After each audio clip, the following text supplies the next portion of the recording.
Good evening, good day, everybody. Welcome to the latest episode of the Ask Abhijit show. I hope you're all doing great. So, as always, before we get into the questions, let me see who all is on the live chat. I can see, let me greet some of you. I can see Vinit Savant, Jay Dikshit, Forum Kacha, Varun Singh Malik, Imran Naimi from South Turkestan. Hello.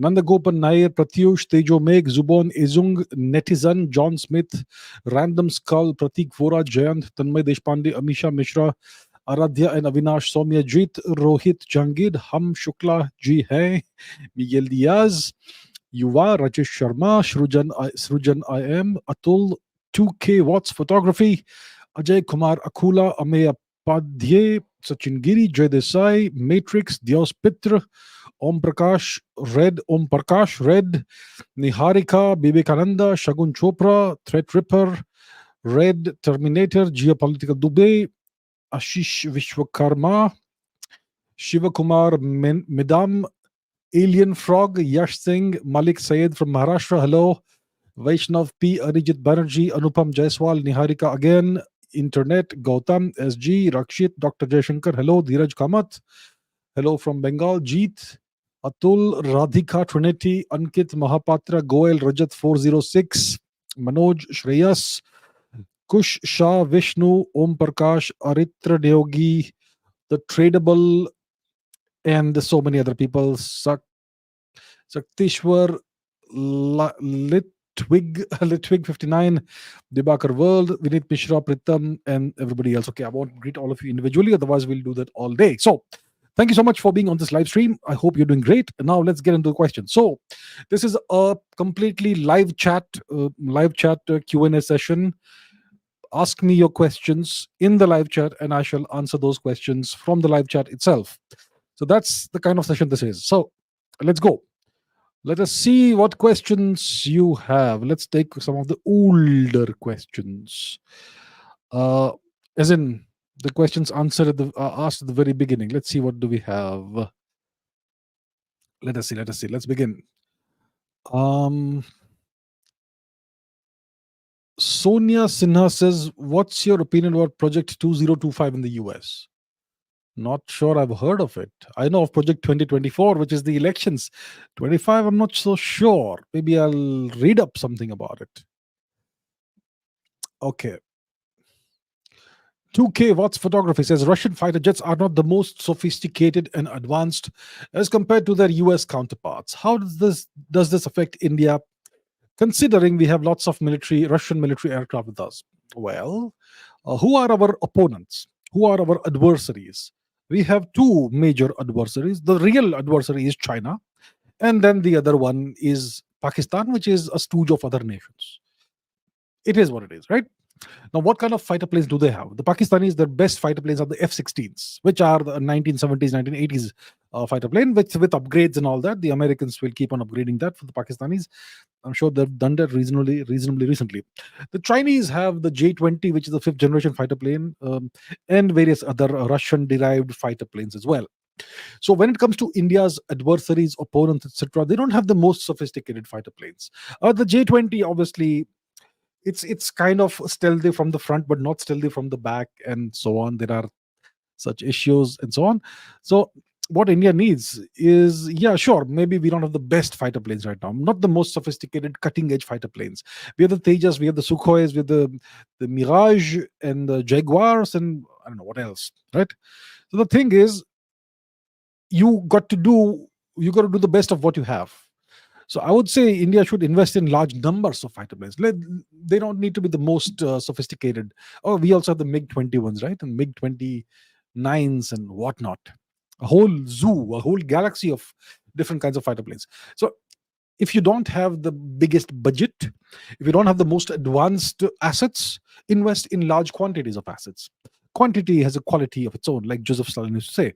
So look, the Russian fighter planes are also good. It's not like they're terrible. Okay, sure, the Americans have the best ones. Let's give it to them. I agree, but it doesn't mean the Russians have poor fighter planes. The Sukhois are reasonably good. The Jaguars are good. The Mirages are good. The Rafales are good. Yes, very good fighter planes and so on. And we have the Tejas as well. So we should invest in quantity as opposed to quality. And we have certain advantages the Chinese don't have vis-a-vis the altitude and the Tibetan plateau and all that, which I'll not go into right now. So it's not like we are hamstrung by the quality of assets we have. We have reasonably good assets. The Russian fighter planes are not bad.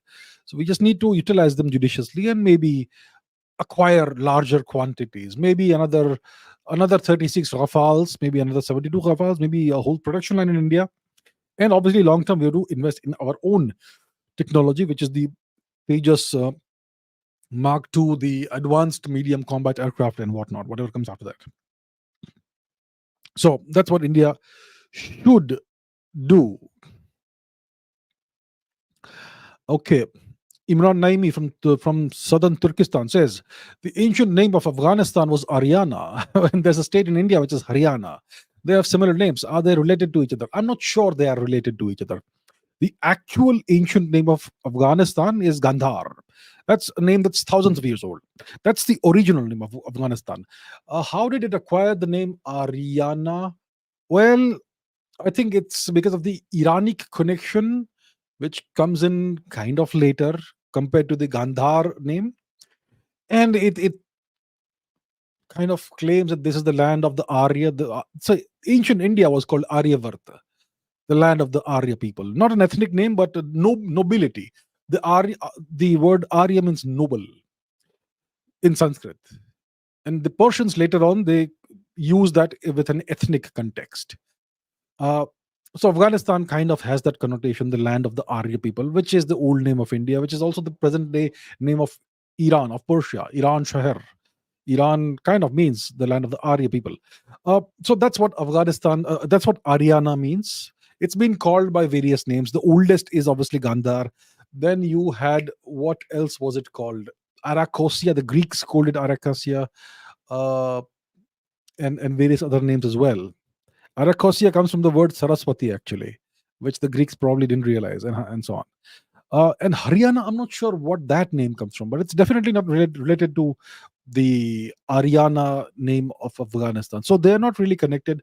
I am not really sure what the name Haryana, what the origin is. That's an interesting question. I'm not sure, but I'm pretty sure there's no connection there between Aryana and Haryana. Another question by Imran Naimi. Most scientists and people don't accept the evolution theory of evolution, because they say it's a theory, not fact or hypothesis. So how do most of them accept the Big Bang theory, which is also a theory? I wouldn't agree that most scientists don't accept evolution. I think if a scientist doesn't accept the theory of evolution, then that person is in a very small minority. And it's because we have ample evidence of evolution. We know evolution happened. We have the fossil record of this planet that goes back about, I don't know, at least a couple of billion years. And we can see, I mean, we know how do we know a fossil is a certain age, a certain date, how old a fossil is? So one way of determining this is to see at what depth under the ground, under the earth, or at what sedimentary depth is it found. So we have sedimentary rocks. If you go high up in the Himalayas, thousands of meters above the sea level, you will find sedimentary rocks with fossils, seashells, and fish fossilized in there. So that tells you that these mountains emerged out of the oceans uh, millions of years ago, about 50 or 60 million years ago. But by looking at the sediments and the layers of sediments, the strata, you can tell how old a fossil is. And you can see that evolution has happened based on how fossilized life. You can see the evolution of life in the fossils. So about 2.7, uh, I think the oldest evidence of microorganisms is about 3.7 billion years before today. And we find evidence of fossil microorganisms and and based on their effects on rock and all that. And that tells you how old that is. So we know that the oldest evidence of life is unicellular life. Then you have multicellular life emerging, and then you have uh, complex organisms emerging, which is organisms with which are multicellular and with different organs and all that. And then you have fish and animals with shells emerging at a different at a later time. So we know that there is a chronological evolution in increasing complexity in life on the planet. And when it comes to human beings, we know how the evolution has happened. We know that our ancestors, I mean, the oldest Homo sapiens is about 400,000 years old. The oldest fossils are found in northern Africa. Jebel Irhoud is the name of the cave where they found the oldest archaic Homo sapiens. Before that, we had Homo erectus and Homo habilis and Homo whatever else. And then before that, we have the human chimpanzee divergence about 4 million years before today. Before that, about roughly 9 or 10 million years before today, the common ancestor of humans and chimpanzees diverged from the ancestor of the gorillas, and so on. So we know the entire process of evolution happened. We have evidence of that. So I wouldn't say that scientists don't accept evolution as a theory. It's not just a theory, it's a proven theory. And we have evidence for it. Similarly, when it comes to the Big Bang theory, it's all based on evidence. Uh, so we know that the best theory of gravitation that we have is the general theory of relativity, and we have evidence from the cosmos about the oldest light that we know of, which is the cosmic microwave background radiation, which is at a temperature of about 2.7 Kelvin, just barely above absolute zero. We have the evidence of all the stars, galaxies, everything that's visible. We know that it's receding away from us because it's redshifted. So put all of that together and you extrapolate backwards into time, you arrive at a Big Bang. So once again, it's all based on evidence and logic and the best theory of gravitation that we have, which is general relativity and the standard model of cosmology, the lambda CDM model, all that. So all these theories are based on evidence. That's how science works. So that's why evolution is the best known theory, best theory that we have for how life progressed over chronological time periods. And similarly for the Big Bang, which is the chronology of the universe itself. Okay. Okay, Kshitij says from Europe. Okay, Kshitij is in Europe. Looking at the map, there's no clear demarcation for Jammu and Kashmir, Ladakh. Solid lines on the map show the country borders. These territories are shown with dotted lines. Your thoughts? Look, I am not in Europe. I am in India, but I can show you the map, how it looks like. If you open Google Maps from India, it will show you what the government would like everybody to see. But if you see Google Maps from outside of India, you will see dotted lines when it comes to Jammu and Kashmir and Ladakh. And it kind of supports Pakistan's claims on Kashmir and China's claims on whatever other territories. It will even show Arunachal Pradesh with a dotted line. But even if you are in India, let me show you something interesting. Okay, let's go to Google Maps. We are in Arunachal Pradesh right now. Okay, Arunachal Pradesh.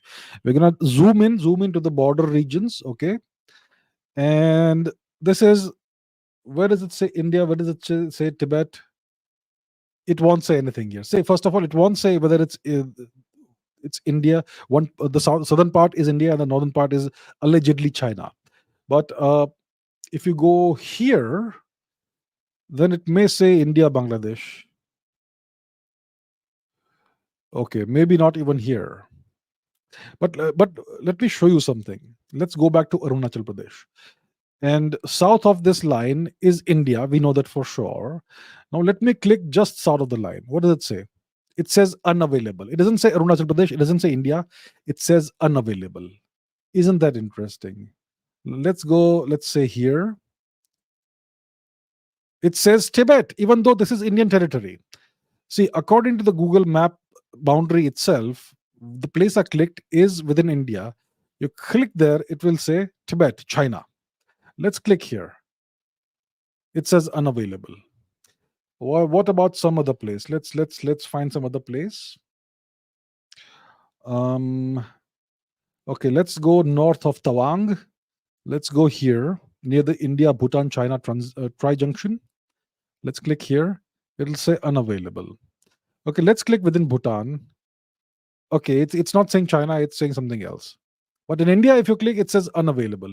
Now let's go here. And I'm pretty sure this is also India. This is Sikkim, right? So let's go to the northern part of Sikkim and let's click here. It will say Tibet, China, when it is clearly Indian territory per Google Maps itself. Now let's go to Nepal, for example, the India-Nepal border. Let's see that. Okay, north is Nepal of the line, south is India. Let's see. You click here, it says Nepal. Within Indian territory, it says Nepal. You see that? Let's see some other place. Let's go to over here, the India, Nepal, Tibet Tri Junction. Okay, let's click here. What does it say? It says unavailable. Let's click here. Once again, unavailable. Okay. Okay, now let us go to Ladakh. Let us click here. It will say unavailable. Let us go near, okay, this place. And let's click here, which is within India. It will say Ngari Prefecture, Tibet, China.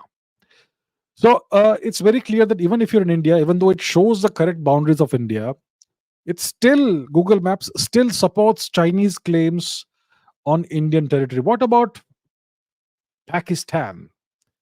Okay, let's go here. Okay, within POK. It will say Pakistan. It will say Khyber Pakhtunkhwa, Pakistan, even though it shows that as part of India. Once again, it shows this as part of India. We click here. Now it says unavailable, a different place. Let's see here. Unavailable. But one point that I showed you just now, it said Khyber Pakhtunkhwa. Right? Okay, let us go to this place here. It will say unavailable. So you will find that Google Maps not often, frequently supports Chinese claims on Indian territory and often supports Pakistani claims on Indian territory. But it will never show a non-Indian territory as Indian, but it will often show Indian territory as either Pakistani or Chinese. Okay, and who's the person running Google? Mr. Sundar Pichai. Mr. Sundar Pichai, right? So that's what you get when you have an Indian origin CEO in a foreign company, in an American company. And Indians celebrate Mr. Sundar Pichai and Mr. Satya Nadella and whoever else being the CEO of whatever, Alphabet and Microsoft and whatnot. What are you getting out of it? Absolutely nothing. Yeah. So these are my thoughts about it. Okay. Okay. Dheeraj Kamath says 3 attacks in 3 days in Kashmir. What's your take? Is it a sign of terrorists getting emboldened, or is it a ploy like Netanyahu allegedly to get back POK? We need an excuse. There is no getting back POK right now. Okay? There is no taking back POK right now. POK will come back when it comes back to us. For that, India has to grow further. India has to become a 5 or ideally $10 trillion economy. Then once we are near that region, near that place, POK will automatically come back to us. We won't have to fire a single bullet. And right now, going to war is madness. It's insanity. We need peace in India, because with peace comes stability, and with stability comes economic growth. So please, I don't know why people are so obsessed with POK. No POK. This is not an excuse. It's not a ploy. to take back POK. So what's happening right now? Yeah, the terrorists are, see, the Pakistanis. See, where are these terrorists coming from? They are Pakistani terrorists. Yes, our favorite neighboring nation that Mr. Farooq Abdullah wants us to talk to again. He's saying we have to talk to them, talk with them. We cannot resolve our problems unless we speak with our neighbors. Hey, listen, there are ways of resolving problems. Okay, much nicer ways. Anyway, so these terrorists come from Pakistan. So it's not the terrorists who are, let's say, getting emboldened. It's the Pakistanis who are trying to push their luck. They're trying to prod India and see how far they can go and how much they can get away with. And they're trying to send the world a message that we have a weaker Indian government in place. I mean, they're trying to send that message. And thus far, what have we done? We've hunted down, I suppose, the terrorists and neutralized them. The army would have done that. Hopefully, all of them have been neutralized. But the Pakistanis are trying to kind of send a message to the world that this government is weak. This Indian government is weak. Mr. Modi is not the Modi of old, Modi 2.0. Maybe it's what they're trying to do. Now, the Pakistani government is the Pakistani military, and they are controlled from outside. They are mercenaries. So whoever is pulling the strings is trying to have the Pakistanis send in terrorists to try and create this impression. Now, it all depends on what India does now. How does India respond to this? So if it is a small scale terrorist attack, only, like, every human life is precious, but in the context of geopolitics, human lives are unfortunately, regrettably, statistics. So if it is like 2 3 people die in a small scale attack, then maybe we don't do anything about it. We just neutralize the terrorists and move on. But how far are we willing to let this go on? So 3 days, 3 attacks, I mean, that's not a good sign. So maybe we need to kind of push back and take the fight to their camp, which means across the LOC, perhaps. It doesn't mean we take back POK. It means we send a stern message that don't try your luck. And I don't think this present Modi government is weak in that sense when it comes to national security. So I think if the Pakistanis push too hard, they're gonna once again face a nasty surprise like they did in the past. McLevin says, why is everything so bland and boring nowadays? Be it architecture, car designs, or clothing, everything is minimalist and low quality. You go back to the US movie posters of the 1950s and 1960s, they're bright and colorful. If you look at if you look at photographs in the US of the 1950s and 60s, everything was bright and colorful. Billboards, movie posters, the paint on buildings, the paint on walls, indoors, everything, the kind of clothing people wore, flower power, 1950s, 1960s, Woodstock, it was all bright, beautiful, colorful. And ever since, it's getting drabber and drabber and blander and blander. And today, everything is just monochrome, different shades of gray. Architecture is ugly. Car designs are minimalistic, like you're saying. Clothing is, yeah, it tells you there's a decline in Western society. If you look at, it's not just the visible stuff. If you read fiction today, it's more dystopian, especially science fiction is all dystopian. If you look at the movie themes, it's all nihilistic and dystopian themes. Yeah, so overall, that's the mood in the West. The West is in decline, and maybe they're trying to engineer a decline. So yeah, that's what it is. I think it's some of it is being engineered. Overall, the Western world, Western society, Western economy is going. It's diminishing. It's declining. There's inflation. There is recession. There is an increasing sense of despair, lack of hope, and in such circumstances, you cannot expect there to be beauty and vibrant colors and all that. So there's going to be the opposite of excess, which is minimalism, and you're going to see a decline in quality. So it has something to do with the state of the economy, uh, and the overall trajectory of these Western powers. In the 1950s, 1960s, it was like the world was theirs for the taking. They had won the Second World War. They had encircled the USSR. They were the superior power. They were superior morally, economically, in everything, and the economy was booming. So yeah, so it was a time of great optimism, and you could see that reflected in every manifestation of culture and art. And today it's the opposite. The West is declining. They've opened their borders for certain kinds of immigration, only certain kinds of immigration. I mean, if you want to immigrate there legally, they're gonna make you jump through hoops. But if you want to immigrate there illegally, well, that's the easiest thing in the world today. So overall, it's not a good time. And art, architecture, culture, everything will reflect that attitude and that mood, that gloomy, dark, desperate mood. So that's what we are seeing. Okay, Richard says the Russian submarines are deployed very close to the USS coastal line and also in the Cuban waters. Do you think Russia is up to something big? Look, the Russians are saying if you can come right to our doorstep and fight a proxy war there, if you can come and place nuclear weapons almost in our backyard, then we are also capable of doing something similar. So, if you remember, during President Kennedy's time, the Russians had placed nuclear missiles in Cuba, and that led to the Cuban Missile Crisis, which almost came to the brink of nuclear exchange. But saner minds prevailed, and the crisis was diffused.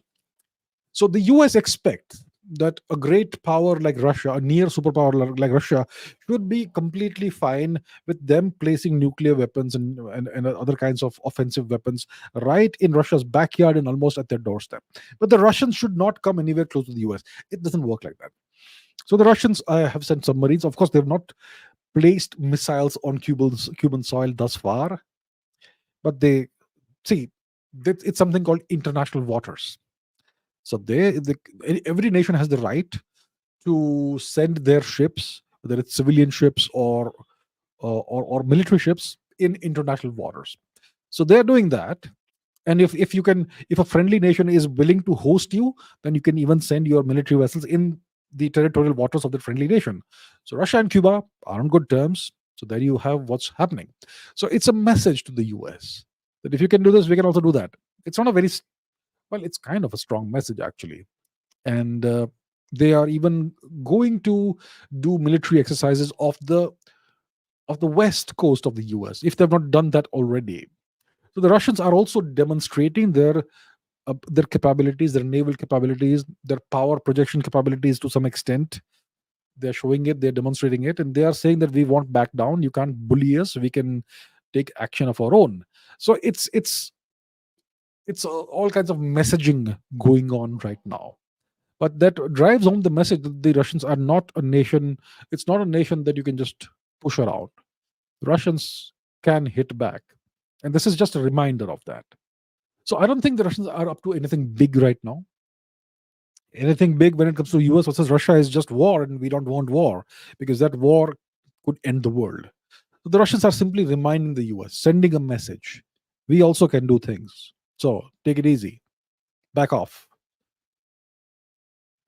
Malik Said says, how can one join the Indian deep state? Does it even exist? Well, I would not know about it. I don't know if it exists. What's the US deep state? First of all, the term deep state uh, exists in the context of the United States, right? Deep state. So what is the US? What is the alleged US deep state? So look at it this way. Today, you have a mentally handicapped president in the US, Joe Biden. He actually belongs in a retirement home. He is not all there, right? He's barely even conscious. And half the time he doesn't know what he is saying. So clearly he is in no condition to take care of himself, right? Let alone run an entire nation and a superpower at that. So Mr. Biden isn't running the US. That's clear. Any person with half a brain can see that. Now his deputy, the vice president, is Miss Kamala Harris. Well, she's not the sharpest cookie on the block either. So she's also not running the US. So who's running the United States if it's not the president and the vice president? That's the big question. And clearly the nation is running itself, and it's not running itself on its own. Somebody is running it, and that is what people would call the deep state, which is the establishment, the unelected establishment. Look, every nation has certain extra democratic power centers that exist outside of the democratic process. And the US obviously has that. They have an unelected power center that is always in power, which is the Pentagon, which is the defense establishment. Then there's the foreign service establishment. Then there is the military industrial complex. Then there's the Wall Street. There are all these cabals of oligarchs and unelected powerful people who kind of determine the fortunes of the nation and its people. So that, and the most powerful, the elites among these would be what we call the deep state. So clearly there is a deep state in the US. And there's obviously the Federal Reserve, which is a private bank that essentially owns the US. What a joke. And they call that nation a democracy. Anyhow, so there's a deep state in the US. That's very clear. Do we have one in India? So to have something like that in India would mean that the Indian Prime Minister and the Council of Ministers are not really running the nation, but there's something deeper behind that's actually controlling the nation. I don't think that's quite the case. Okay, so I don't think something like that exists in India. Obviously, there's going to be power centers that are extra democratic. Old money, people with money that dates back to the British times, which means that their ancestors were collaborators of the British. They served British interests over Indian interests, and they made a lot of money in the process. And their descendants who exist today still have that money. So those people will have power as well, to some extent. Especially when you network, that's how you create power, right? And then there are certain political parties that date back to the pre-independence, pre-1947 era, and so on. So certain such things do exist in India, but I would not call it a deep state as such, the kind of deep state that you most likely have in the US. So if you want to join that, you you have to either join one of those political parties or become very wealthy and ally yourself with those people with old money or something like that. I guess that's what I would say. All right. Okay. Okay, let's see this. Chirag Avasthi says, if World War III occurs and major nations like the US, Russia, and China destroy each other while India remains neutral, will India emerge as a superpower similar to the USA after World War II? That is a great question. First of all, if World War III happens, it won't be between the US and China. It will be a war between the US and Russia. China is not even in the picture when it comes to the two most powerful nations in the world. China is the second largest economy in the world. But when it comes to hard power, China is leagues behind Russia.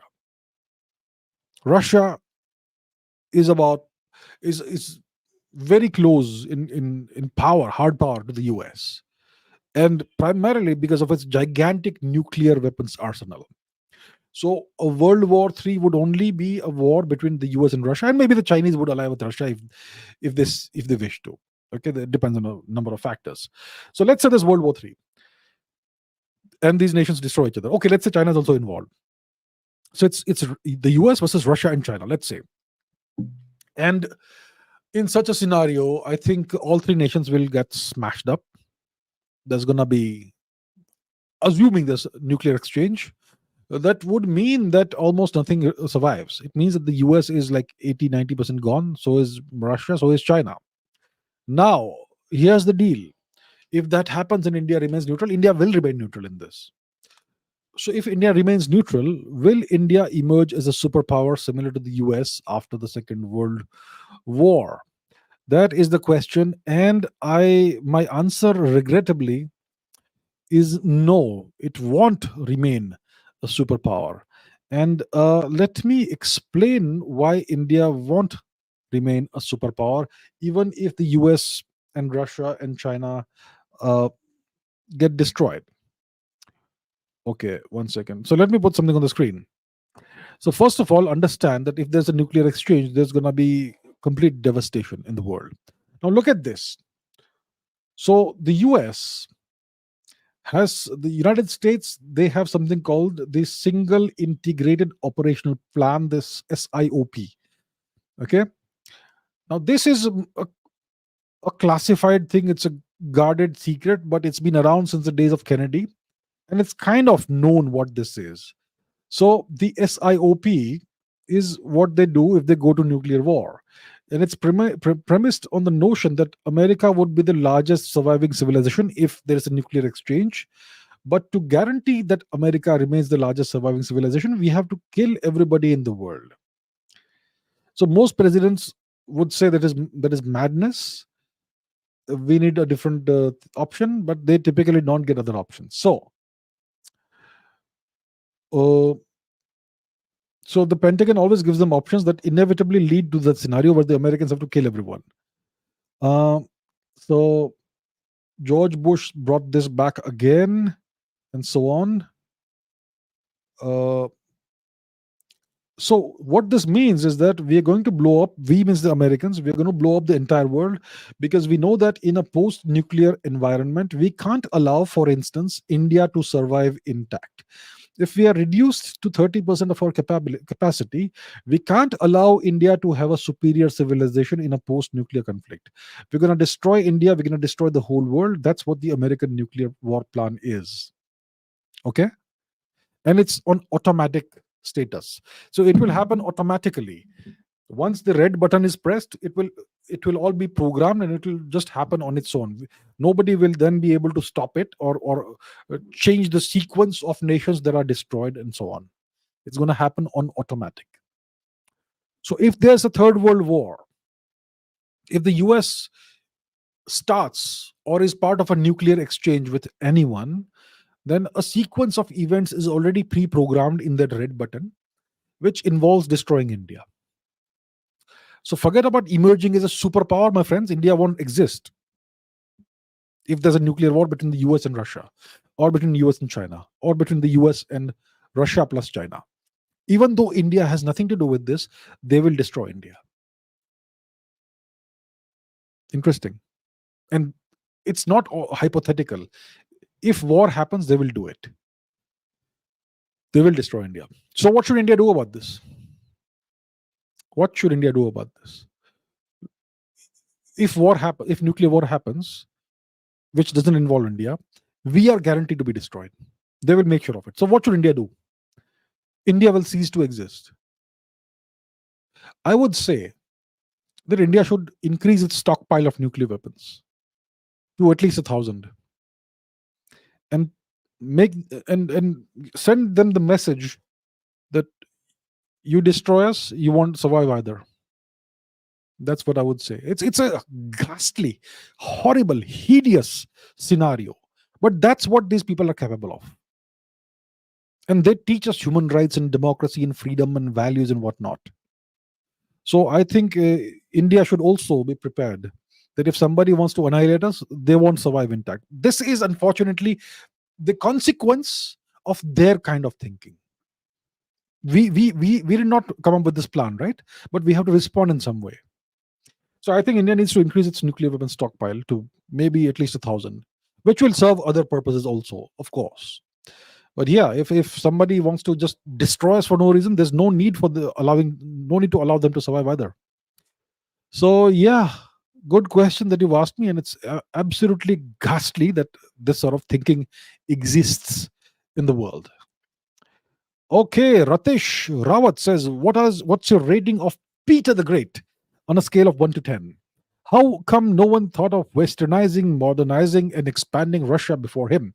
Your take on his taxation on beards and patriarchs. So this guy was a member of the Romanov dynasty. I remember somebody had asked me a question about Peter the Great last time. Anyhow, I'm glad this is a more specific question. So how do I rate him on a scale of 1 to 10? I would say that he's probably 7 or 8. A very great man. They call him Peter the Great. He dragged Russia out of agrarian cultivation status into a modern nation. It was an agrarian nation. It was a very backward nation. No technology, nothing. of any nothing to write home about. And he made Russia into a modern nation. He tried to make Russia European, didn't quite succeed, but yeah, he turned Russia into a great power. So Peter the Great, I forget the name of his father, but Peter the Great had two siblings, at least two siblings, a brother and a sister. I think the sister was older, if I'm not mistaken, and she was the regent in the kingdom for a while after the father died, I believe. And she was kind of power hungry. She did a good job of ruling the country, and then she was power hungry. She tried to grab power, and she was banished to a monastery, and she had to become a nun. And then these two brothers ruled for a while, and then Peter's brother dies, so Peter becomes the only ruler. And Peter was an impressive guy, 7 feet tall, I think he was, and he was fond of traveling. He spent a lot of time in Western Europe, in the West, in the UK and other places. He was impressed by their technology, their shipbuilding capabilities, technology, and all that. He imported that in Russia, and he turned Russia into a shipbuilding nation and brought in other technology as well. And he outlawed beards. That's kind of weird. Until he came to power, every Russian male typically would have a beard, and he outlawed beards. And there was a lot of pushback against that. And then eventually he said, okay, you can have beards, but you have to pay a tax. So there was a beard tax. You wanted to keep a beard, you had to pay a tax. And there were some changes in the church as well. Whether do you do the sign of the cross with 2 fingers or 3 fingers or some nonsense like that, and some church people burned themselves to death over this small change. And people are people, dogmatic and all that, whatever. And what else did he do? So he made Russia into a modern nation. He fought wars with lots of people. Sweden, I believe, Sweden was there, Poland was there, and all. You have to look up the chronology. Uh, and and he had a son. I forget the son's name also, but the son was kind of um, he was influenced by people who were against Peter the Great, and he grew up to hate his father.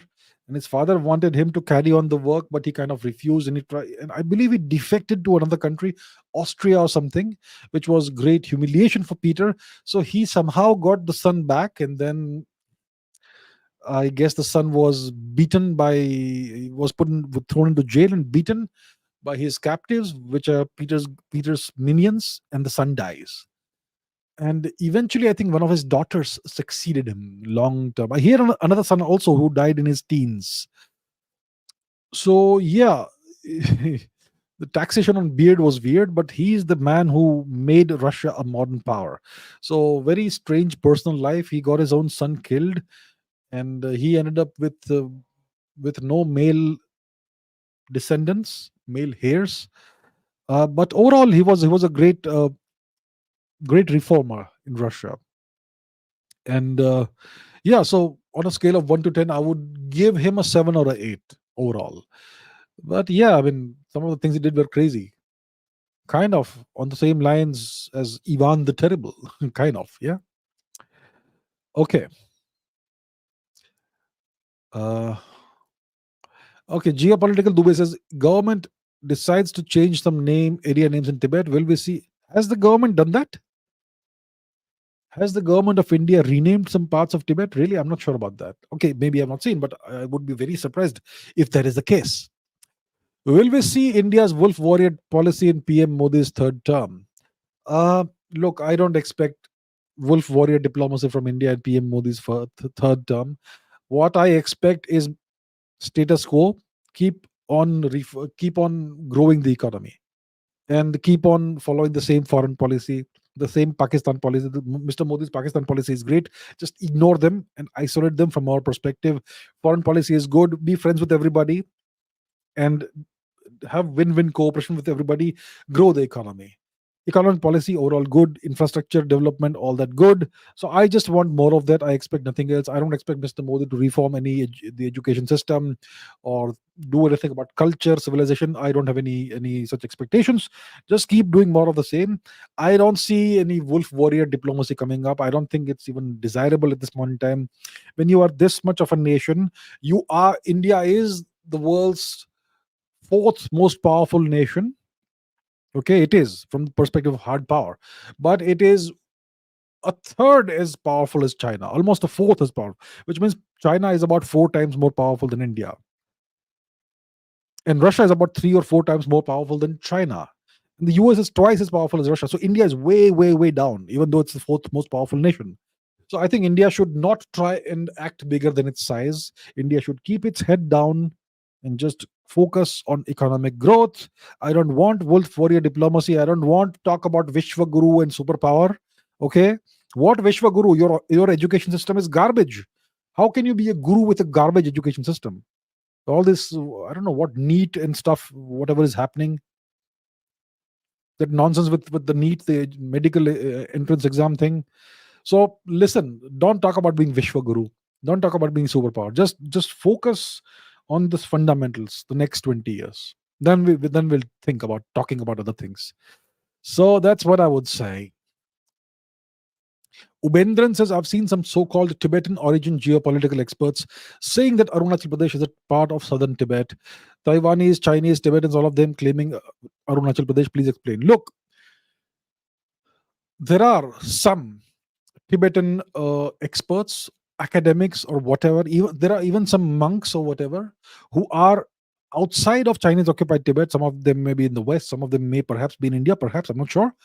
And some of these people could possibly be on the Chinese payroll. Okay, for whatever reason, I don't know what reason. Some of it may be under duress because they may have family in Tibet. Some of it may simply be because they're being paid by the Chinese. Some of it may be because they've been brainwashed. Whatever it is, I don't care. But there are going to be people of Tibetan origin who actually are what J.K. Rowling would call blood traitors. You know, if you've read Harry Potter, blood traitors. So there are going to be such Tibetan individuals who will work to further the Chinese cause and betray their own people.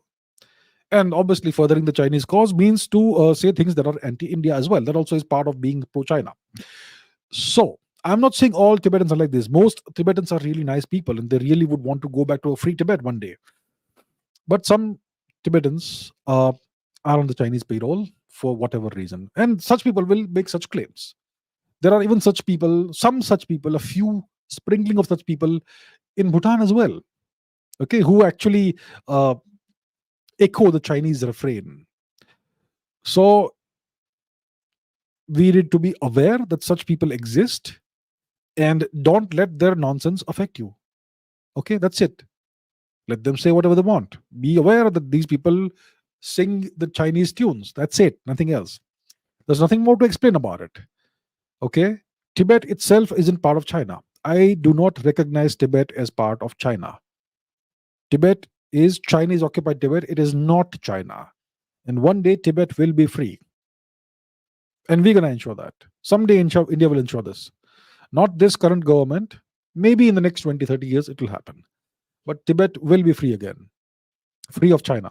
Free of Chinese occupation. So that's what I can say. There's nothing more to explain about this. All right.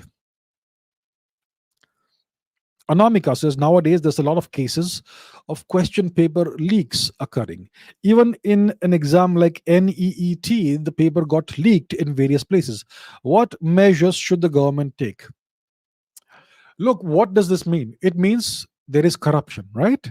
If an exam paper gets leaked, what does it mean? It means there is corruption. And if there is corruption, where is the corruption? It's in the education system and in the infrastructure that surrounds the education system. The bureaucrats and the officials and all who are in charge of these things and so on. There is some corruption somewhere in there. I'm not specifically pointing fingers at person X or person Y or person Z or organization this or that. I'm saying somewhere in there is corruption. And overall, I'll explain to you. I'll tell you. I'll assure you that the education system is rotten, it is garbage. And with a rotten and garbage education system, you can have no future in your country. And what frustrates me no end is that the Modi government had 10 years to make some changes and they came up with nothing. Okay? It frustrates me no end. I was hoping that in 10 years something will start. What's that movie? I forget the name of the movie in which Pallavi Joshi says that sarkar to unki hai lekin system hamara hai, right? The government may be theirs, but the system is ours. So the Modi government had 10 years to start reforming the system, the education system, which is the core of the future of India. But they did nothing. They've come up with some new education policy, which is garbage, which is going to change nothing. It doesn't address any of the fundamental issues. It is like putting it is like putting lipstick on an Egyptian mummy.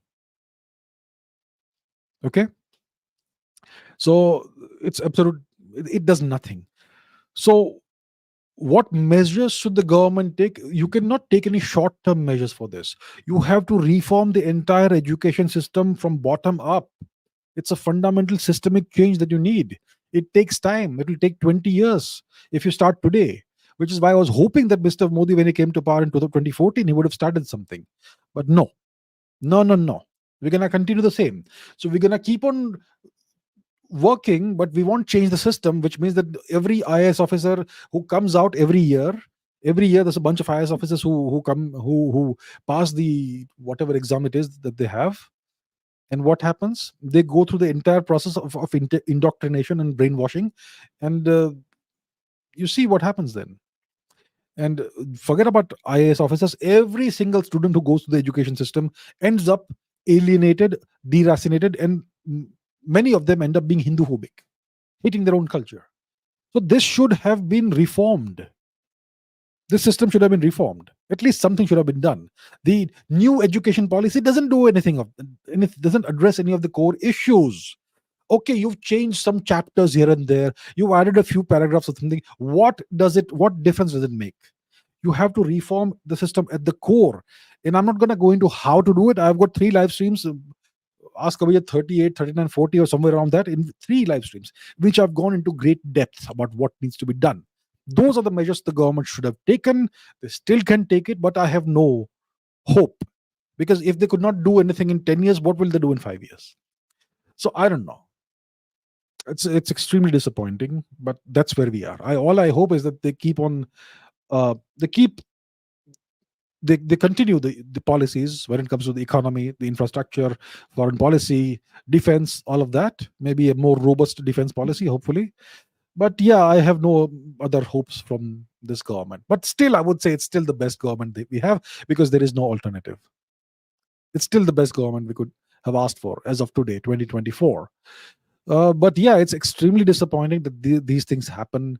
There is corruption at various levels in the education system. Students who study so hard, they don't get what they studied for, and students who had not studied that well actually are able to leapfrog over the ones who are actually meritorious.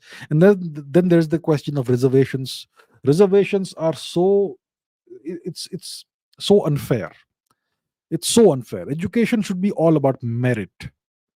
But yeah, India is a nation in which merit doesn't really, it's not recognized. So yeah, I mean, we still have such a long way to go, India. And yeah, the NEET leak, extremely unfortunate. I can imagine how those students are feeling. Trust me, I have also seen some of that in my own time, so I know exactly how it is. Yeah, what measures the government take? Yeah, I wonder what. Okay. Okay, YouTube Laughter says, how to become an independent geopolitical expert and how to manage it with my college studies. I'm an IT student. Because of you, I've started learning history and geopolitics. Kindly help. Look, if you want to take up a career in something, that career should give you an income that is sufficient to sustain your lifestyle and your family's lifestyle. It could be a most luxurious lifestyle, living in palaces, or it can be a modest lifestyle. Whatever it is, lifestyle could be anything, but it should be able to sustain you and your family. give you a proper income. Now, there is no industry in India or the US called the geopolitics industry, which produces some goods every year. So there's no huge demand in society for geopolitical experts. So if you're going to be a geopolitics, let me just give you the truth, the reality. If you're going to be a geopolitical expert, it's going to be a hobby. It's not going to be a full time career. Unless you are hired by some think tank or something. And how many think tanks do we have in India? A handful. And they would look for certain criteria. You would need to have a master's degree or something in international relations. They may want a PhD also in that, or in an allied topic like political science or history or something. So that's what they would need. And if you are in one of these think tanks, you get employment there, then you may get a decent salary. Okay. But and to be a geopolitical expert, like you're saying, uh, an geopolitical expert, you become an expert after a decade or two of studying, of really, really, really researching history. Okay. You don't become a geopolitical expert at the age of 18 or 25 or 30. Maybe 30, you can call yourself a geopolitical analyst. It's a long process.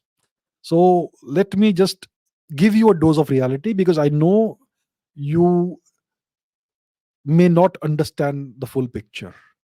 So it's good. I'm glad that you're interested in history and geopolitics, but to be an expert is a long, long journey. And you won't get employment in a think tank without at least a master's degree in international relations or a PhD in something like that. So that's what I would say. I would say that stick first.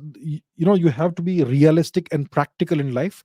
First, get your finances sorted. You need to have a steady source of income, uh, especially if you're from like most Indians are from middle class background. You need to be very careful about that. Most Indians don't have a huge bank balance. Their parents struggled. Just your parents would have struggled if you're an ordinary Indian to just give you an education. So make sure that you have a good um, income first of all, and then you can keep on studying on the side. And eventually, by the time you're 30 or whatever, you could perhaps become an actually geopolitical expert. Maybe start your own think tank and do work for various government agencies or whatever, or something like that. Or maybe you can get employment somewhere in a think tank. So that's how it is. There is no actual career in India called geopolitical expert. How many do we have? How many? Some people who work for think tanks are geopolitical experts, and some people on their own, one or two, may be geopolitical experts. But apart from that, there's not much more. Okay, so it may look glamorous and all that, but it's extremely hard. I'm just telling you the truth. I don't want you to end up in a dead alley. Okay. When you're running from the cops, when you're a robber running from the cops and you go into a street and suddenly there's a wall in front of you, where do you go? You don't want to be there. So, yeah, that's what I would say. Brian Lord says, doing bachelor's degree in Germany, computer science as middle class student education loan. I don't know what the question is. Ideally, you don't want to take a loan. It's fine to do a degree outside of India because India's education system is terrible. It's garbage. It's ghastly.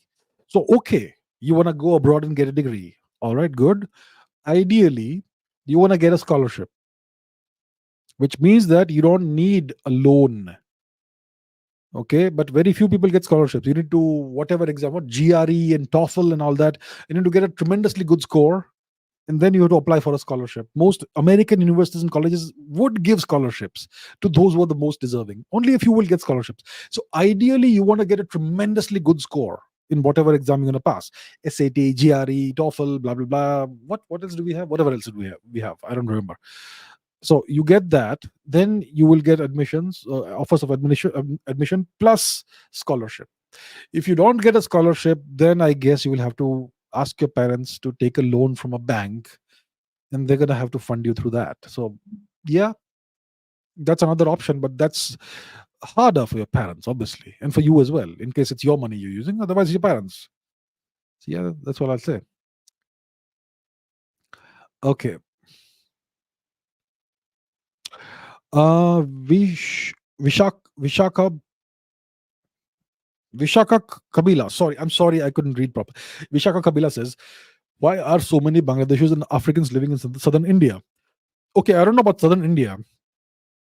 I don't know about Africans, but when it comes to Bangladeshis, they are all over India. Why are they all over India? Well, they typically, generally, pour in through the almost open borders in eastern India. Which part of eastern India, you say? Well, let's take a look at the map. The map is our best friend. Okay, where is map? Is here. Let's see map.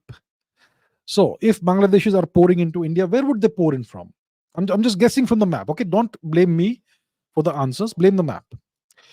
So, if they want to come to, let's say, southern India, western India, northern India, what's the best way?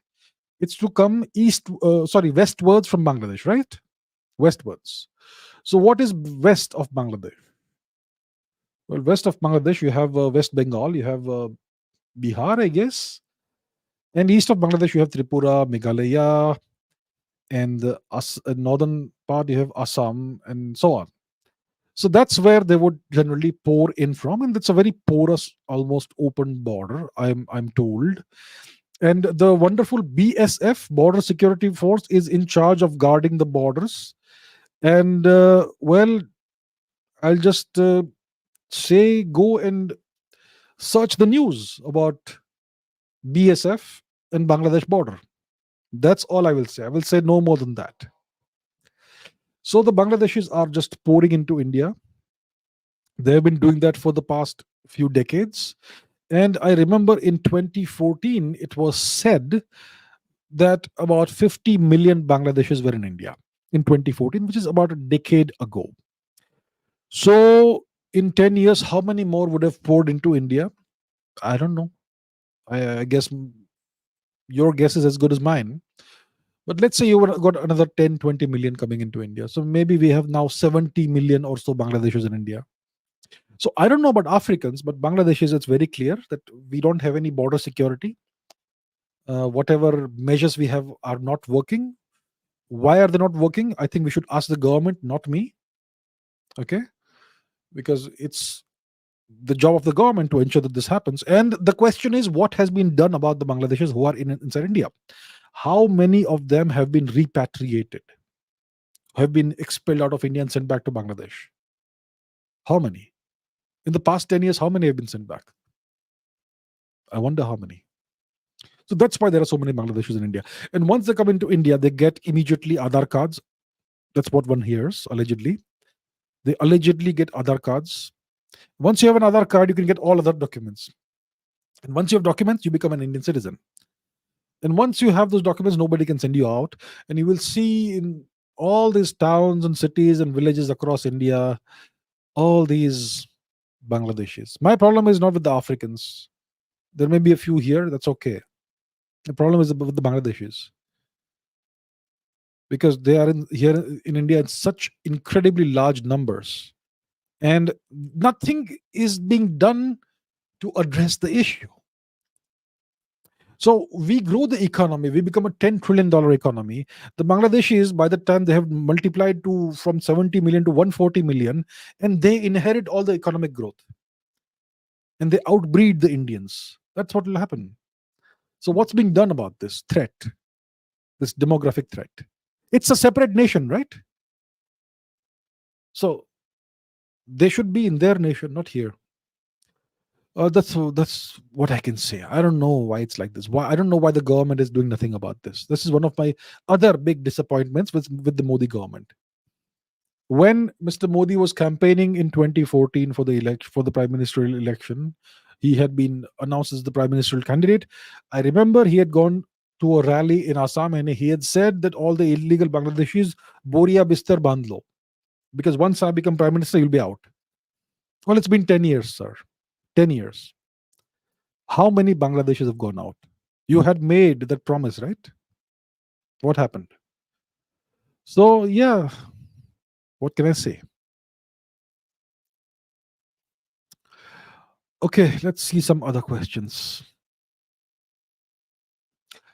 Uh, Unknown says, why did it take so long to start making the AMCA aircraft? Look, aircraft making is a long process, especially when it comes to fighter aircraft, which are very complicated machines. So we had the Tejas fighter program that began in the what, 1980s? And we now have actual fighter planes in significant numbers in the Air Force. And we are still improving the Tejas aircraft. You have the Tejas Mark 1, then the Tejas Mark 1A with significant improvements over the Mark 1. Then there's going to be a Mark 2, which is going to have even more improvements over the Mark 1A. So even when you have an aircraft that's in service, you still keep improving that. And whatever lessons you learn from that, you can apply that in other aircraft families. Now, the AMCA, Advanced Medium Combat Aircraft, is a whole different category of fighter. It's not a light combat aircraft like the Tejas. It's a medium combat aircraft. And the AMCA, if I'm not mistaken, will have two engines instead of a single engine, which like the Tejas has. If I'm not mistaken, AMCA probably has two engines. Let me just Google it. AMCA. AMCA. Let's see what it looks like. One second. Does it have a single engine? Does it have two engines? So yes, it looks like it's a twin engine fighter plane with two back nozzles for the exhaust. So yes, it's a twin engine fighter plane with two intakes and two exhausts, as you can see. Yeah, okay, so that's the point. So why does it take so long? So right now we are in the design phase. I think designs are kind of finalized. Then you will have a couple of prototypes that are made. One will be used for taxiing on the runway. Once that works out fine, the other one, probably the second or the third prototype, will actually take flight. It's a long process because we don't want to run into any big hurdles or any big problems. We do step by step iterative improvements and test various systems and subsystems one by one. When all the ground systems are tested, then you can try a flight. Before you even fly it, you put it in a wind tunnel and see the aerodynamics and the shape and all that. So it's a long process, and many of the learnings of the Tejas program will be implemented in the AMCA program. So I believe the first flight will happen in the late 2020s, and the first production models may be in the early 2030s. That's how long it takes. When it comes to any fighter plane, whether it's the Rafale, whether it's the F-35, whether it's the F-22 Raptor, whether it is the various Sukhoi fighter planes or whatever, it generally takes 20 or so years. Even yeah. So, and we here also there are missed opportunities. So India had a tremendously good fighter plane, the Marut, in the 1960s and 70s. The Marut. The only problem is that it had an underpowered engine. There was nothing wrong with the plane. It was a brilliant fighter plane designed by a German engineer, Kurt Tank, but it had underpowered engines. So if we had procured high quality engines, the Marut would have been one of the best fighter planes in the world. But the government of India killed the Marut program because there are incentives to buy from abroad.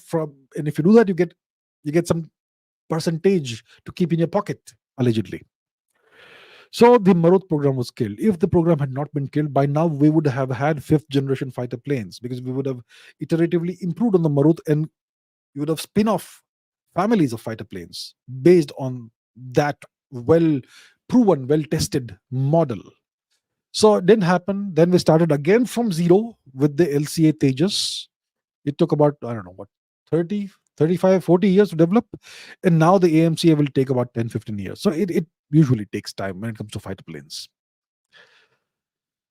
Okay. All right. What else do we have?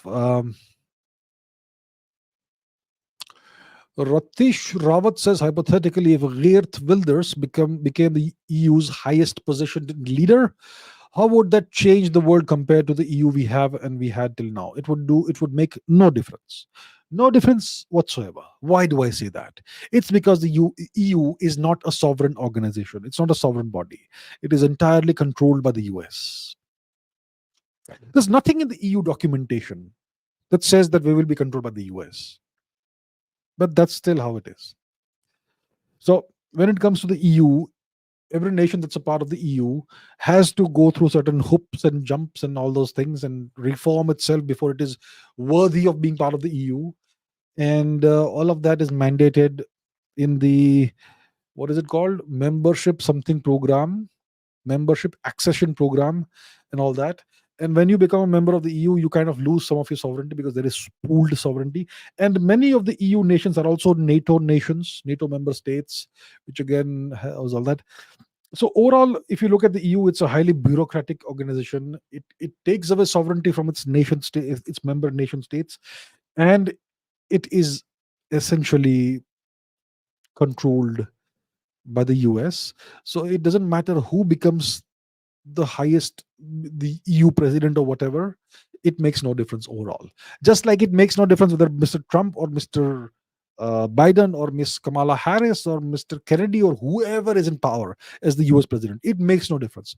US policy doesn't change. Internally, there may be some changes, but foreign policy doesn't change, and regime change policy doesn't change.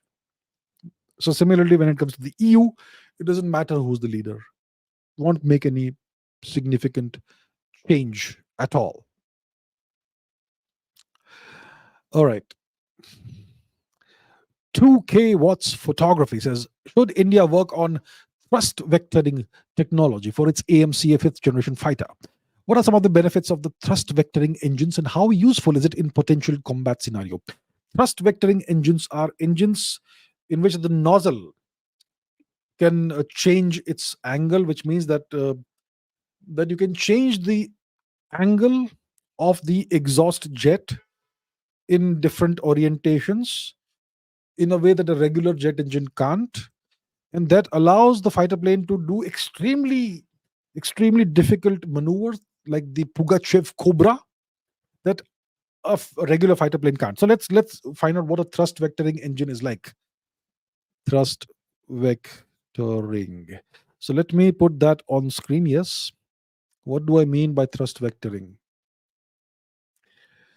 So as you can see, this is an example of thrust vectoring.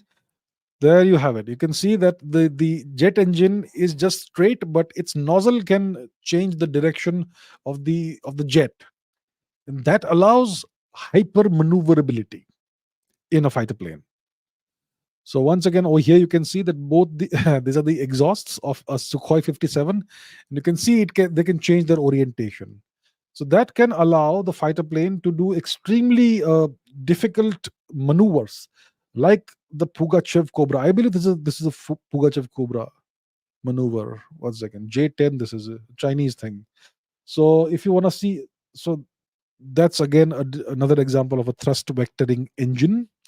Now let me show you what the Pugachev Cobra is. Pugachev Cobra. So this essentially is the Pugachev Cobra. It's an insanely ridiculously difficult maneuver that you can't do without a thrust vectoring engine. So this is a plane doing the Pugachev Cobra. And yeah, so that's what thrust vectoring is, and it gives your fighter plane extreme maneuverability, and that's good. You always want every advantage you can possibly have. So yeah, it would be great if India could acquire thrust vectoring technology. The Sukhoi 30 MKI, I think, has thrust vectoring engines. Um, when it comes to the AMCA fifth generation fighter, I think India should have eventually its own jet engine. I believe we are working with the French as well as the Russians when it comes to jet engine technology. Maybe we will have two families of jet engines if everything goes well. And hopefully, we will have thrust vectoring technology in those engines. Even if we don't have thrust vectoring, as long as we have an indigenous engine that whose technology we own, whether we have bought it from elsewhere or not, doesn't matter. It should be something we can produce in house. Then we're good, and then we can work on thrust vectoring capabilities and all that later on. But yes, ideally, you would want to have that capability, that technology, because it's great. It gives you advantages over non-thrust vectoring engines. Dr. Jaishankar says, do you see the rise of right wing parties in Europe as a threat to India's global ambitions, or will it help our nation, considering their history? Okay, so the question is, what are India's global ambitions? We don't have global ambitions right now. Okay, we are not. I don't want to see India as a Vishwa Guru right now. With a third rate education system, you can't be a Vishwa Guru. And we're not even beginning to reform the education system.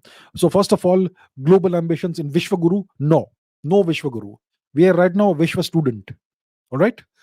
So, no global ambitions when it comes to that. Vishwa Guru. What else? Superpower. Arey bhai, first become a regional power. We are kind of becoming a regional power. Superpower, don't even think about us being a superpower until 2050. Then we can start perhaps whispering about it, not even speaking aloud. But today, Indians are all superpower, superpower, Vishwa Guru, Vishwa Guru. We don't have global ambitions right now. You can't sprint like Usain Bolt if you don't even know how to walk. So, first learn how to walk, then learn how to jog, then learn how to run, then learn how to do 400 meters, and then learn how to sprint like Usain Bolt. Step by step. So, so I would say, first of all, we don't have global ambitions. We want to be friends with everybody. We matter now in the Indian Ocean region. We matter in Asia. From the American perspective, we are a good counterbalance to China. But they have a counterbalance to India also, which is Pakistan, a nuclear powered state. And that's a US stooge. So it's all checkmate, checkmate everywhere. That's the balance of power the Americans have created. So from their perspective, India has limited utility only as a counterbalance to China, nothing else. And they don't want to see India rise much further. So our challenge is to grow economically steadily for the next 20 years minimum. Steady, consistent economic growth, 6, 7, 8%. If you can do more than that, great. I won't complain, but minimum 6%. Keep doing that until what? Until 2050. Yeah, and don't go to war with anybody until then. Make sure there's no war. Somehow or the other, avert war. So that's what India needs to do. When it comes to right-wing parties in the US, in Europe, great. We'll be friends with them. If there are left-wing parties in Europe, great. We'll be friends with them. We will be friends with everybody. We are Vishwa friend. We have to be Vishwa Mitra, not Vishwa Guru, not Vishwa power or whatever. We want to have win-win relations with everybody. That's where we want to be right now. So if it is Barack Obama, we're going to be friends with him. If it's Trump, we're going to be friends with him. If it is Biden, we'll be friends with him. If it is Signorina Meloni, Madame Meloni, we'll be friends with her. If it is Monsieur Macron, who's a lefty, we'll be friends with him. Whoever it is, we will be friends with them as long as it serves a mutually beneficial purpose. So it makes no difference to us. It's not any threat to India. Right-wing parties actually, I would say, if they're genuinely right-wing parties in Europe, they would actually be more favorably inclined, disposed towards India. But if you have an astute leader like Mr. Modi, he is able to establish good relations with just about anybody. He is great. He has a great personal connection with Monsieur Macron of France. He has a great personal connection with Madame Meloni of Italy. They are polar opposites. Madame Meloni is right. Monsieur Macron is left. Mr. Modi has great relations with all the leaders that matter in West Asia. Mr. Netanyahu, Mr. Mohammed bin Salman, and so on. So, if you want to do it, you can do it. So I don't see that as a concern. The rise of left wing or right wing or whatever parties in Europe, it makes no difference to us. They have their national interests. We have our national interests. Wherever there is convergence, we'll work together. And it won't matter if they're left or right. We'll still be friends. Arijit Banerjee says, has China occupied 2,000 square kilometers of Indian land since 2020 after the Galwan skirmish, as stated by many Western and Indian media outlets? Look, I have seen no evidence of that. People will make claims, and claims have purposes, agenda. I have been to the LAC. Of course, I haven't been to the entire LAC, the 2,000 kilometers of it, but I have been to parts of the LAC. I don't see any such thing. Of course, being to a couple of points of the LAC doesn't make anything, but I have not seen any such thing on the satellite images as well. We can go to Google Maps and see a reasonably recent image, and you can see that the borders are kind of where they are. The LAC is kind of where it is. And you can actually pay for satellite images, which are like today's satellite images. And you will also see, even then, that there's no 2,000 square kilometers. That's gone.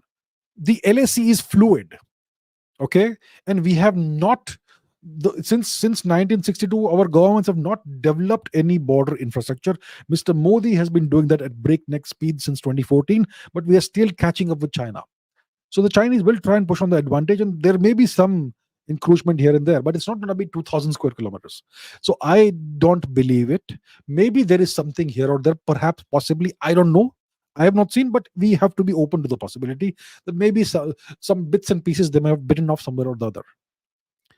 But we are trying to catch up. It's not Mr. Modi's fault.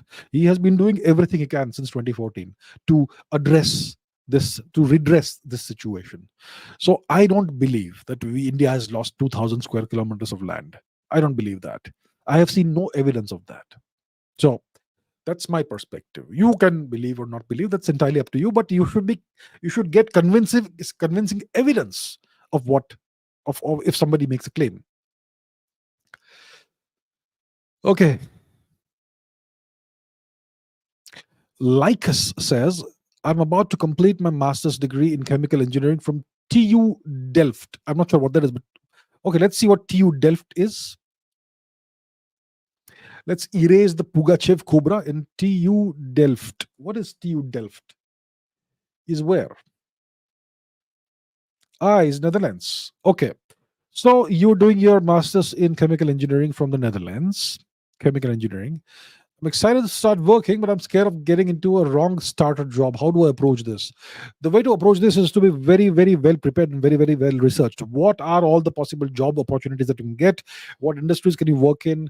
Where are these opportunities available? How much do they pay? What's the long term uh, prospects if you are in this job or that job? There are so many websites that give you all these details. You have to intensively research and be completely well informed and completely prepared. Don't go into this with your eyes closed or half open. Do as much research as possible. Spend days and nights doing the research. Prepare Excel sheets with as much data as possible. Once you are completely well prepared, I don't think it's likely that you will make any mistakes. So I understand you're scared. You know what scares us? Darkness scares us. What is darkness? Darkness is simply the absence of data. Okay, that's why humans are scared of darkness, because darkness is the absence of light, which means we don't get any signal, electromagnetic signal, which means there's no data. And because let's say I'm in this room and the lights go off, there's going to be a momentary instinctive reaction of fear. Oh my God, all darkness. I know everything that's in this room, but still that instinctive reaction comes out. And then you're like, hey, relax. I know this is my room. There's nothing unseen here that has emerged after it went dark. That sort of thing. My point is, darkness scares us because it's the absence of data. You need to do as much research as possible. Research all job opportunities, everything that's available. Create Excel sheets, create charts, create graphs, whatever you want. Look at the job prospects. You take this job, what are the prospects like? What is the career trajectory like in the next 5 years, 10 years? Do all your research, all your due diligence. And when you are fully equipped with all the data, you will find there's nothing to fear. Of course, there's always going to be some uncertainty, but the probability of that uncertainty is less. So that's what I would say. That's how you approach it, by being well prepared, rigorously well prepared. Chirag says, would India have been better off under French rule instead of British rule, or would it not have made any difference? Also, were the French or Romans more cruel as colonial powers? Look, I would say, if you were to compare the French and the British with the Romans, I would say perhaps the Romans were less cruel and less destructive. For example, the Romans, they conquered Greece. Julius Caesar conquered Greece, and that's where Greece loses its sovereignty. It has never regained its sovereignty since then. Over 2,000 years ago, this happened, and since then, Greece has never been what it used to be. So, the Romans conquered Greece, colonized Greece, but they never destroyed Greek culture. So the Greeks became Roman subjects, but Rome actually absorbed much of Greece's culture and made it its own. So Greece did not suffer uh, cultural devastation, cultural genocide, linguistic genocide, nothing of that. So the Romans were actually nice in from that perspective, and so on and so forth. You will see Roman language imposition in various parts of the world. If you look at the entirety of Europe except for Eastern Europe, you will see that the Roman script is used in every country, even though it's a foreign script. The English script that you see here, it's not an English script, it's a Roman script. It's a Latin script. But yeah, so some of that has happened, but overall, the Romans were not that destructive and not that cruel comparatively compared to the French or the British. Now, the French and the British were Christian powers, and therefore there was this whole monotheistic angle to their conquests. So, when the French conquered Egypt, they used the pyramids for target practice for their cannons.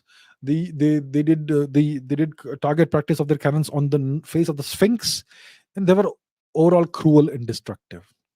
When it comes to the British, they tried to this almost successfully destroyed India's education system, imposed their third-rate education system on India, which was designed to uh, churn out clerks and peons, and they tried their best to destroy Hinduism and impose Christianity, which is now succeeding. So the Romans never did any of that. So overall, the Romans were not that bad. Now, what about the French versus the British? Well, just look at the French rule in various parts of India, like Pondicherry, etc. They destroyed temples and built churches on top of them. The French, they were cruel.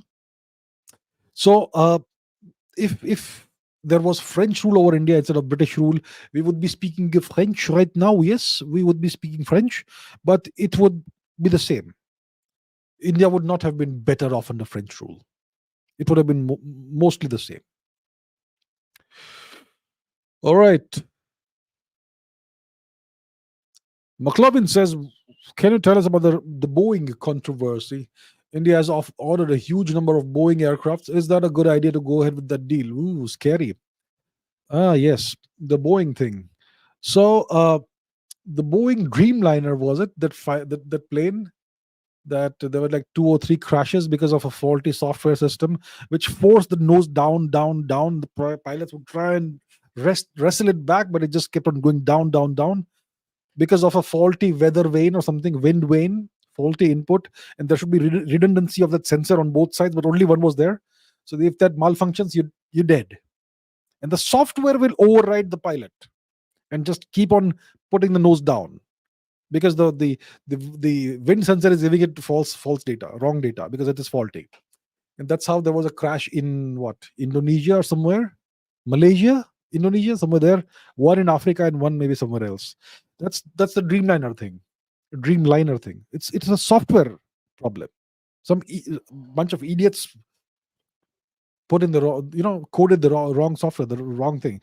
Then you've had other incidents with Boeing. Wheels falling off, engines malfunctioning, doors blowing open in the middle of the flight, and other stuff as well. So that tells you that there is something wrong in the quality standards at Boeing, and it is alleged it's all about diversity. What the Americans call diversity, we call reservations in India. Reservations. Imagine you're a doctor. Let's talk about the Indian equivalent of the American diversity. Imagine you have an entrance exam for becoming a doctor. What, NEET? Yeah, there's something going on right now. And in some entrance exams, you have like 90% reservations. So you are a general category candidate. You get excellent scores, but somebody with 10% less than you can leapfrog over you. And that person has got 10% or 15% or 20% less marks than you, which means that person doesn't really know the subject well. But you don't get the seat, that person gets the seat, and that person becomes a qualified surgeon while not being that good at it. Do you want a doctor who is not good at his or her job? That's what reservations does to India. India needs to get rid of reservations in certain things, at least. Doctors, pilots. Would you like to travel in a plane where the pilot got the job because of reservations? Would you like to travel in the plane? So that's kind of what's happening with Boeing. Diversity quotas and whatnot. There was this big controversy in South Africa. Kevin Peterson, the cricketer, he left South Africa because of this diversity quota and stuff. And we now have something like that in the US. So we are seeing a decline in the standards of the work that's happening in Boeing, and it's now visible with all these incidents. So that is the Boeing thing. The Dreamliner controversy was different, and what's happening now is different, but it's the same company, Boeing. And yes, we have ordered the large number of Boeing aircraft. Uh, well, I don't know what to say about it. I when I when I travel, I look at the make of the plane, of the aircraft. Is it Airbus? Yes, good. I go. Now I don't know. I hope it just goes fine, but yeah, it's kind of worrying, isn't it? That's what I would say. Roger Chopra says, was Modi cabinet 3.0 formation and ministry allocation a mistake? What's your take? If you look at the portfolios that have been given to the various ministers, there's a lot of continuity. So Dr. Jaishankar is once again the foreign minister, uh, and so on. So Mrs. Sitaraman, Nirmala Sitaraman is again finance minister, I think. Mr. Amit Shah is again home minister, and so on. So there's a significant amount of continuity, and there are some reshuffle. Some people have been reshuffled, and some of the new coalition partners have been given portfolios and all that. So I don't really see too much of a controversy over there. I don't see any mistakes there. As long as you have a hard taskmaster at the top, which is Mr. Modi, and he gives the portfolios to various ministers, he's going to ensure that they'll do the work. So I don't see any mistake over there. I think it'll go fine. I think Mr. Modi knows how to get people to work and work well. So that's good for us. So overall, I don't see any mistakes there. I think it's fine. All right. Malik Said says, can Bretton Woods hotel agreement type of thing happen in case of World War III? Look, the Bretton Woods agreement was something that happened in 1944. It was essentially the formal adoption by the world of the US dollar as the world's reserve currency. That's what it was. And the US took control of the global financial system, essentially. That's what the Bretton Woods agreement was. It happened in 1944, kind of in the prelude to the end of the Second World War. So the Second World War was destructive. I don't know how many million people died. 70, 80 million people died, perhaps. I don't remember the exact number. Tremendous numbers of people died. India paid a lot in blood. We did. Now, so that's the impact of World War II. Much of the world was ruined and devastated. Lots of people died, but the Americans were the big winners. And not just in the war, but they kind of took control of the global economy. That was the Bretton Woods Agreement. Now, if there's a World War III, first of all, let's define World War III. World War III means the two most powerful nations fight, and everybody else gets involved. So, what are the two most powerful nations? It's the US and Russia. Not US, China. China is not powerful, hard power. Russia is powerful. And what contributes majorly to Russia's hard power? Nuclear weapons, the world's largest nuclear arsenal, and the means to deliver those nukes anywhere they want. That's what makes Russia so powerful. Russia is a very powerful defensive power. Its offensive capabilities are ballistic missiles. All right. So if World War III happens, it means the US and Russia fight each other. Obviously, China may also fight with Russia if it has to. And with the US, the whole of NATO, EU, everybody else will fight. Japan, South Korea will get dragged into it. So that's a world war. But it's essentially US versus Russia. And if the US and Russia fight, my dear friends, it means that nukes are going to fly. And once the nuclear exchange starts, it destroys the world. The Americans want to destroy India as well. So when World War II was ending, Bretton Woods happened, right? When World War III is ending, it will be lucky to have a few million humans alive on the planet. That's the scary thing about World War III. Because World War III will inevitably, unfortunately, involve nuclear weapons. And once a single nuclear weapon is used, there's going to be a chain reaction. And more will be used. And then more will be used. And then they will all be used up. And then what's left? Nuclear winter. No sunlight for 10 years. How many humans will survive? Forget about Bretton Woods. There won't be anything left. So yeah, scary, scary scenario, and it could happen. That's the scary part. It's not some hypothetical theoretical scenario. What's happening in Ukraine is really concerning. The West is pushing Russia further and further against the wall. They've given Ukraine the go ahead to use the NATO weapons now, and yeah, the Russians are now sending nuclear submarines to to the waters in Cuba. We are seeing the escalation of tensions here. We don't want a World War III, but if World War III happens, it will be the end of civilized existence. No cell phones, no internet, no electricity, no television, no telephone landlines, no traveling, no whatever. What do you have? Zomato, Zepto, nothing, no Amazon. Everything is over.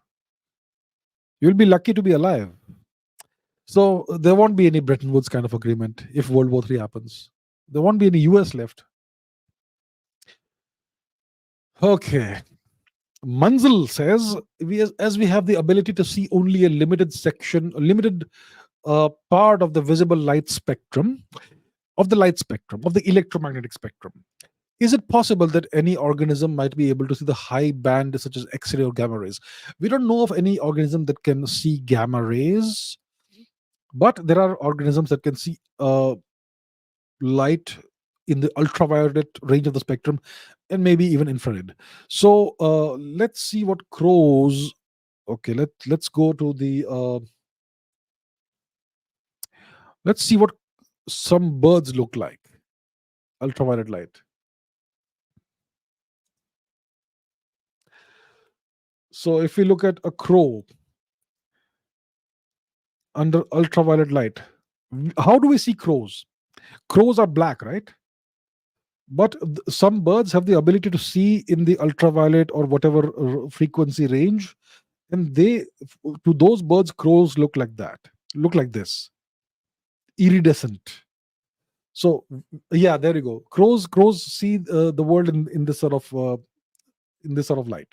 So we see the myna bird as this dark brownish colored bird, but crows see the bird looking like this, bright colors. So yes, that is true. There are animals, there are birds, even pigeons look like this in ultraviolet light, or maybe some birds can see pigeons in this manner. So the point is that we have limited our vision is limited. We can perceive electromagnetic waves in a certain range of the electromagnetic spectrum, but other animals, birds, etc., can see more of the electromagnetic spectrum than us. But I don't think there's any organism that can see in the X-ray range or the gamma ray range. Gamma rays are extremely dangerous to life because they cause mutations. They are extremely high energy electromagnetic radiation. It's essentially what comes out of nuclear weapons and so on. So yeah, so that's the answer. Knowledge seeker says, can the government identify them? You mean the Bangladeshi infiltrators with fake Aadhaar cards they possess? The problem is that these Aadhaar cards may be real Aadhaar cards. How do you know an Aadhaar card is fake? They may be real Aadhaar cards. So that is the problem. The Aadhaar card is not a citizenship document, but from the Aadhaar card you can make other documents, and you take these documents together, you can get a passport, and that's when you become a citizen. So that is the problem. I don't know what the solution is. Okay. Shri Ramachandraya Namaha says, China cares much about its demography and culture. Chinese population prefer Mr. Xi despite him being a dictator. And what do you think about Madame Meloni as Italy's president? Yes, the Chinese care about demography. They care about look. The Chinese Communist Party cares about staying in power, and they know that when it comes to Abrahamic religions, people who practice Abrahamic religions, they generally have extraterritorial, extra national loyalties. The Chinese have known this for a very long time. The Japanese have known this for a very long time themselves. The Mongols knew this. So, and that is generally the purpose of missionaries, to convert large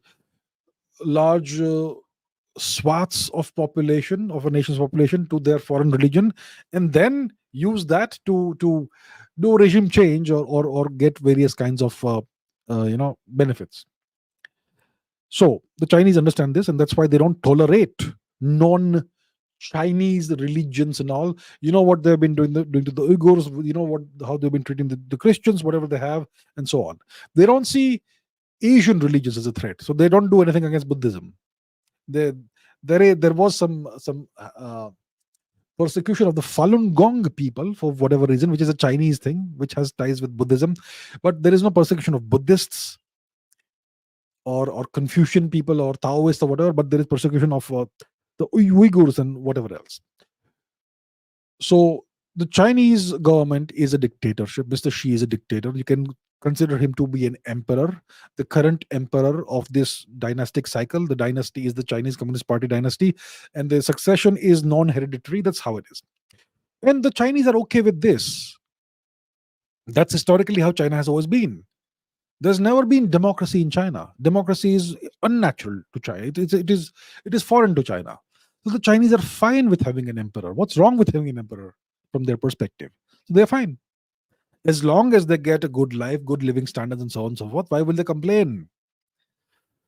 So yeah, and of course nowadays the Chinese are very strongly promoting their culture, which is all about the national image and prestige and all that. So that's the deal.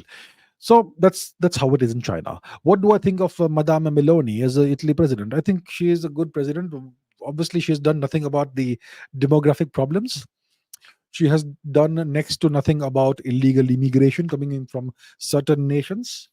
So yeah, she has failed at that. But apart from that, she still is reasonably popular, and perhaps she may be the best leader they have right now. When it comes to illegal immigration and not doing anything about it, I think there is nothing she can do about it, because Italy is not a sovereign nation. It is under the EU. It is also a part of NATO, and it is also, whether you realize or not, under permanent US military occupation since 1945. So Italy is not a sovereign nation, even though it has elections and blah blah blah. So when it comes to certain things uh, like foreign policy, well, the it's all mediated by NATO and the EU, so it's fine. But certain things will be dictated by the Americans, and I think illegal immigration is is part of that. So there's nothing Madame Meloni can do about that. But apart from that, she may be probably the best leader they have right now. All right. The problem is appeasement. Which nation? India. If you're talking about India, I would not disagree with you. Ritankar Banik says, can everything in the universe be explained through mathematics? Well, when it comes to the physical world, the patterns and the regularities in the universe are mathematical in nature. All the patterns are mathematical in nature.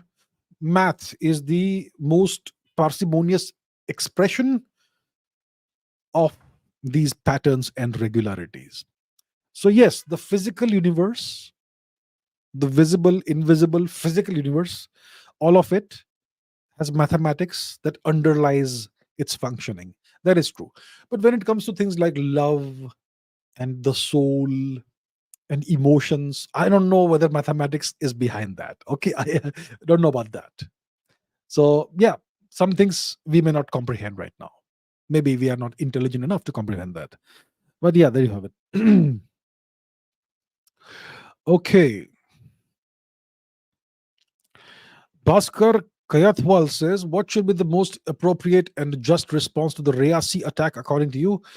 And great meeting you at Jaipur Dialogues. Okay, we met. Outstanding. Okay. Uh, the Reasi attack is the terrorist attack in Jammu and Kashmir, right? Jammu, I believe, or Kashmir, wherever. What's the most appropriate response? First of all, neutralize the terrorists, find them, neutralize them, And if this continues, then take the fight to the source. So terrorism comes in from across the line of control, right? So take the fight to the source and teach them a few lessons. That's the right response. Eventually, long term, we just keep growing. We keep on neutralizing terrorists. We keep on teaching them the lessons that they need to learn. And eventually, as we grow way larger, POK will come back to India. Pakistan will disintegrate eventually. And that's so long. The long term solution is for us to win on our own. That's what needs to happen. Harshal Pradhan says, do you think if we remove reservations, the country will grow faster? Of course. Look, I understand why reservations have been put in place, because there are sections of society that are economically not well off. There are people living in poverty. There have been people living in extreme poverty. All of this goes back to the 250 years of British occupation in India. And before that, the Turkic occupation of India. So India has had a terrible time the past 1,000 years, roughly. And because of that, we have these horrific problems in India. So there are people who are in extreme poverty, people who are in poverty, people who have been marginalized, so on and so forth. So they have to be given opportunities. So the solution, according to the great wise men of India, is to give reservations in everything, in education, in jobs, blah blah blah, all that. So what that does is that you may be a terrible student, but you will get jobs, and you will get seats in colleges and universities at the expense of those who have studied really hard and who are really good at what they're doing. That is going to create such frustration, tremendous amounts of frustration in India, and it's going to destroy the very concept of merit. If a society does not respect merit, the society goes nowhere. It's on the path to destruction. So what needs to be done? I believe that those who are living in poverty, who have been disenfranchised the past few centuries or whatever, and who are still suffering from the consequences of that, they should be given free education. Okay, they should be given the same opportunities, and they should be given financial assistance. But giving them seats in educational institutions and jobs while not being deserving, it's going to destroy society. So give them financial assistance for the next 20 years, next 50 years if you want. Give them financial assistance so that they can compete on the same level as everybody else. You give them financial assistance, then what else do you need? Right? So that's what needs to happen for a limited amount of time, maybe 20 years, maybe 50 years, whatever they can decide. So that's what we can do. That would be a just thing to do, a right thing to do. But the reservations, they will destroy society. They are already destroying society. The standards of the IITs have dropped abysmally. In the early 2000s, the IITs were among the best educational institutions in the world when it comes to science and technology. Today, they're not even in the top 100, top 200. That's how badly we have destroyed the IITs in about 2 decades. That's what we've done because we brought in reservations into the IITs. So I think the reservations should go, but no politician will dare to touch reservations because you are guaranteed to lose elections. Because we Indians are used to freebies, right? We want more for nothing. So yeah, there we have it.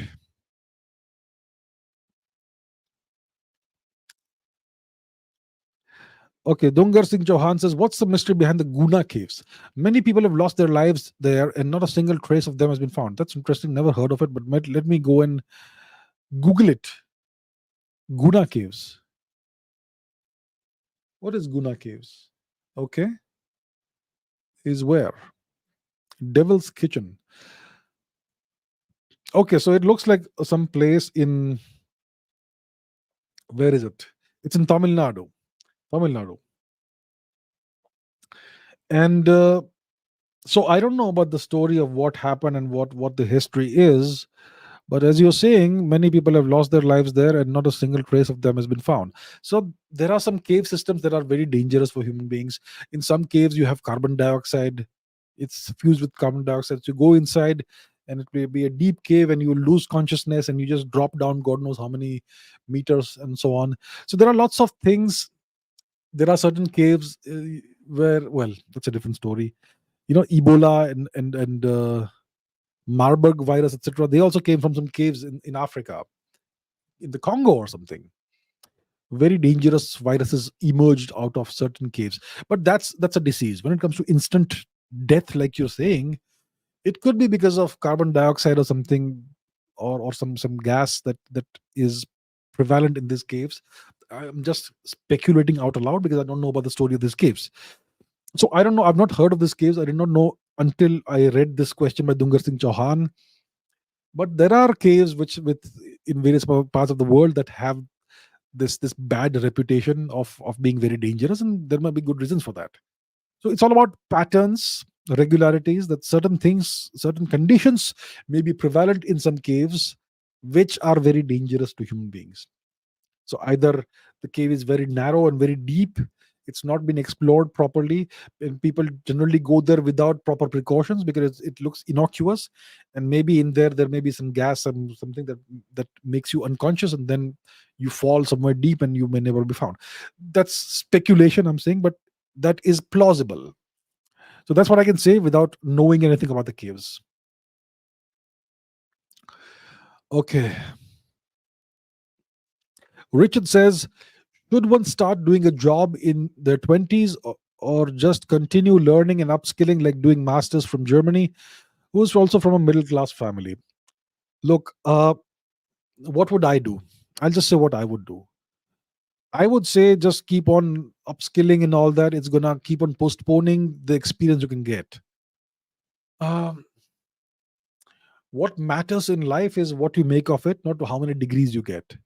Okay, you may get a good master's degree in Germany, but after that, what happens? Where do you get a job?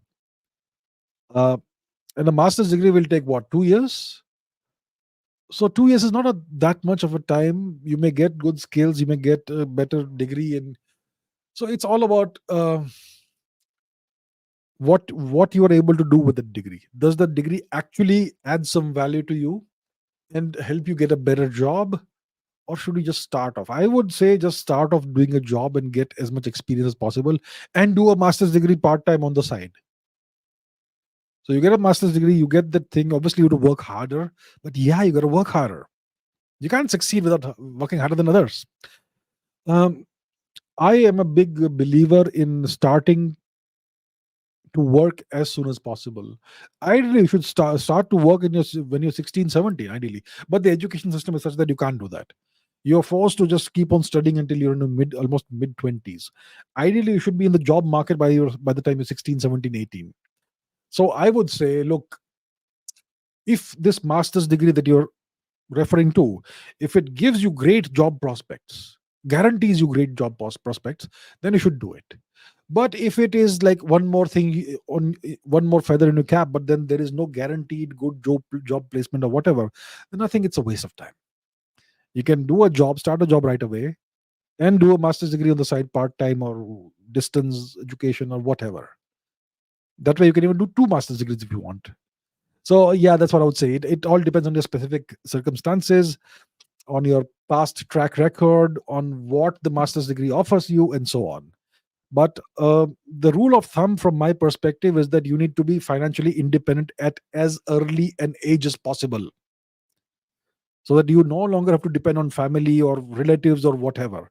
You're entirely independent, and then you have options. So you should aim to become financially independent at as early an age as possible. That is the rule of thumb. And then you can factor in all the other things into that. Tanmay says another terrorist attack in Doda happened right now. Fourth one in 4 days. Okay, maybe it's time to teach the Pakistanis a lesson. Maybe. But this time they'll be expecting it. So how do we play it? Well, the leader will decide. Mr. Modi, the ball is in your court. But yeah, the Pakistanis seem to be asking for it, aren't they? Maybe they will get what they're asking for. Samarth Acharya says, when we talk about education system reforms, what are we specifically talking about? Rote learning with skills or something else? This is a deep topic. Okay, let me show you. Okay, let me show you what I'm talking about. Let's go to my YouTube channel. Let me put that on the screen.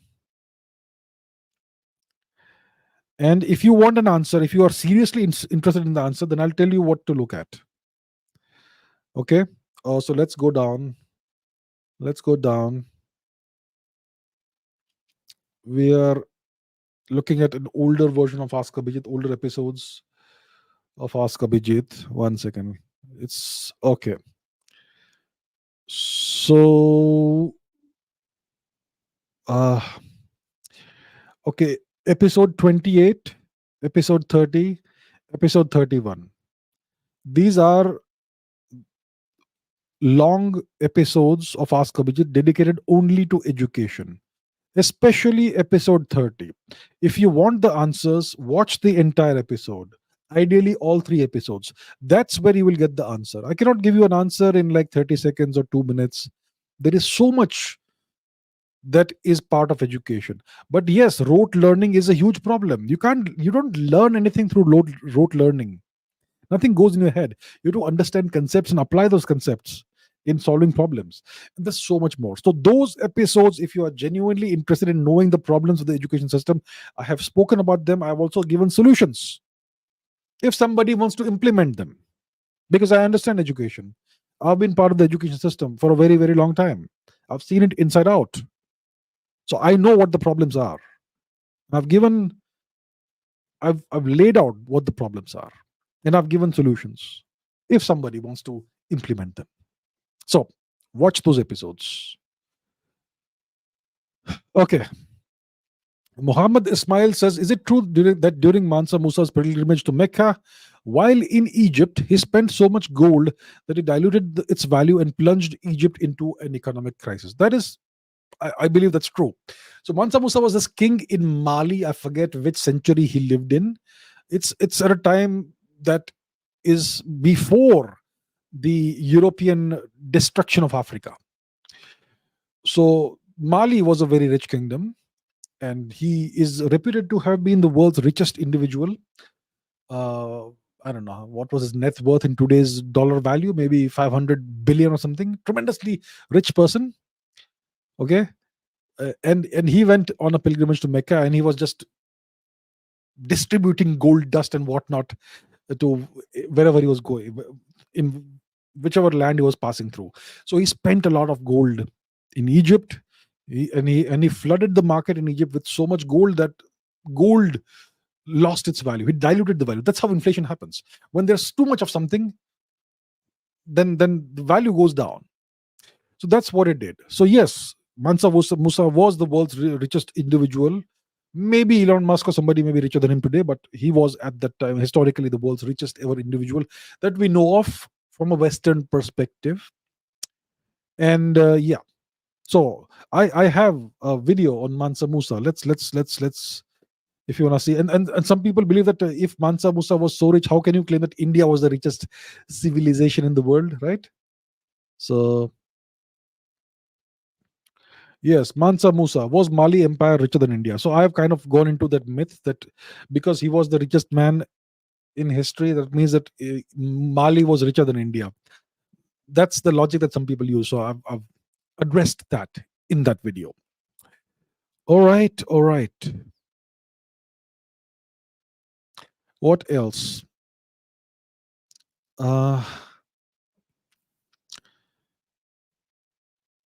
Okay. Science will do. Being enlightened says, you look great in short hair. I saw your old video. I'm a lazy guy. I just don't want to cut my hair. I'll just leave it long.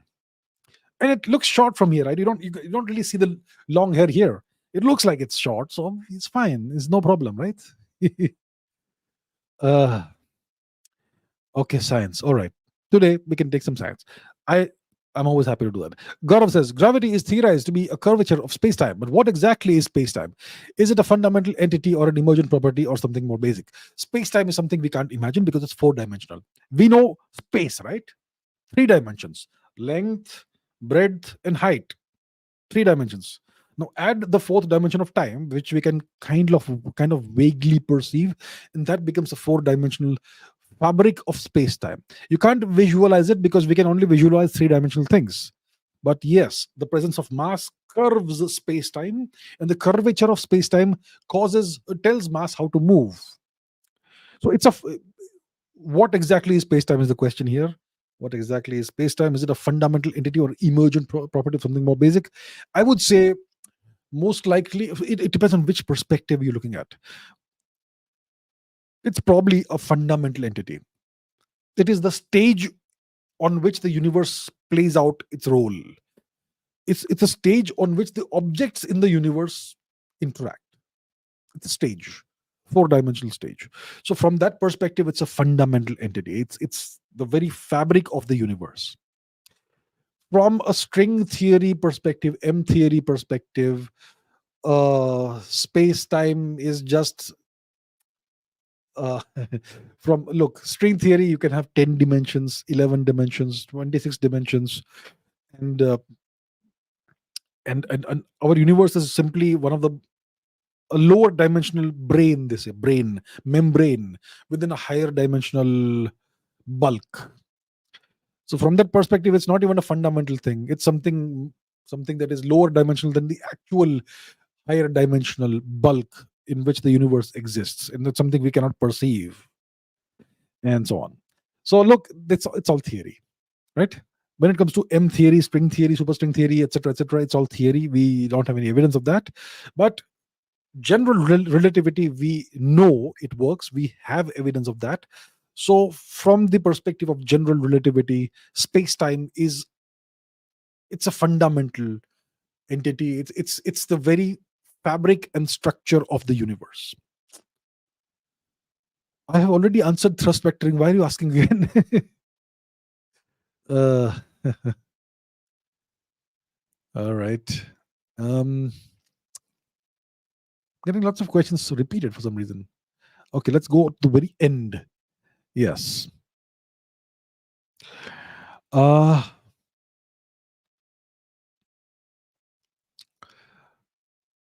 Okay, let's see some. Okay, Toji says, if a war happen with China, we'll definitely lose. I mean, if no one helps us, we'll lose. Why do people think we stand a chance with China in a head-on conflict, be it a long war or a short war? You have to understand the circumstances of China's occupation of Tibet.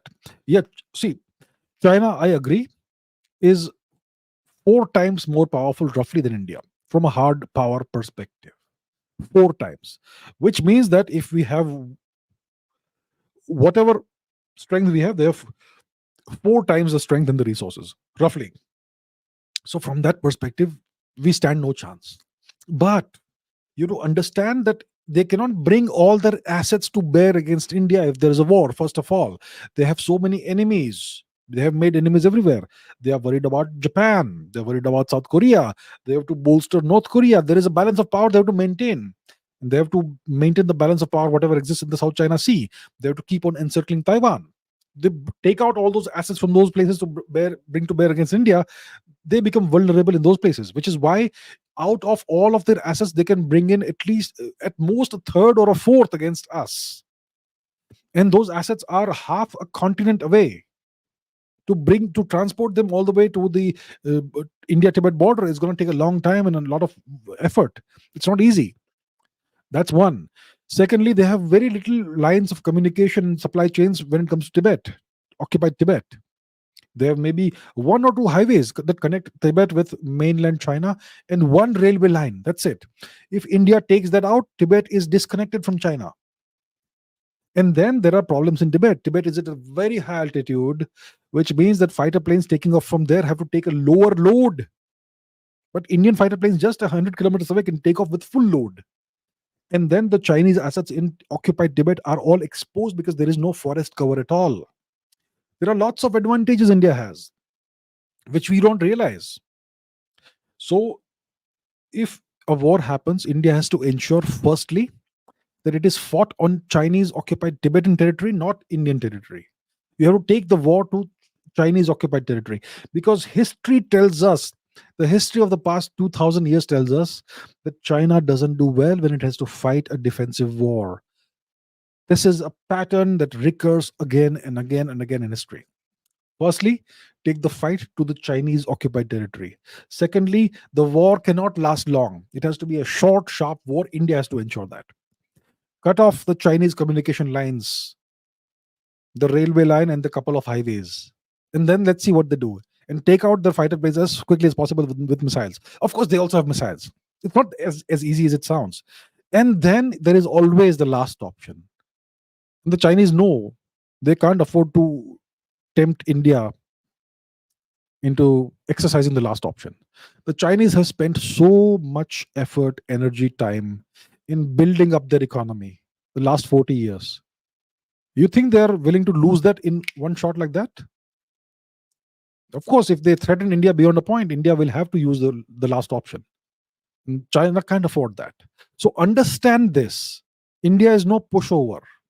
And a war in the Himalayas is not fought with technology. The terrain, you go there. Just go to the Himalayas. Go to those areas of the world. You can't use technology there. Tanks won't work there. Drones won't work there. What will work there? Human beings.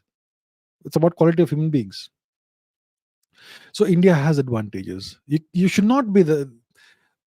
I don't know why some Indians are so pessimistic. Don't be so pessimistic. Look at the situation, look at the circumstances, look at the strengths and weaknesses of both sides. China may have 4 times the strength as India, but China has 10 times the enemies as India. China is encircled. You don't understand? The Americans have encircled China. The Chinese cannot afford to take away their forces from those places. They can bring in only a quarter or maybe a third of their forces to bear against India. And of course, they can induce Pakistan to attack India at the same time.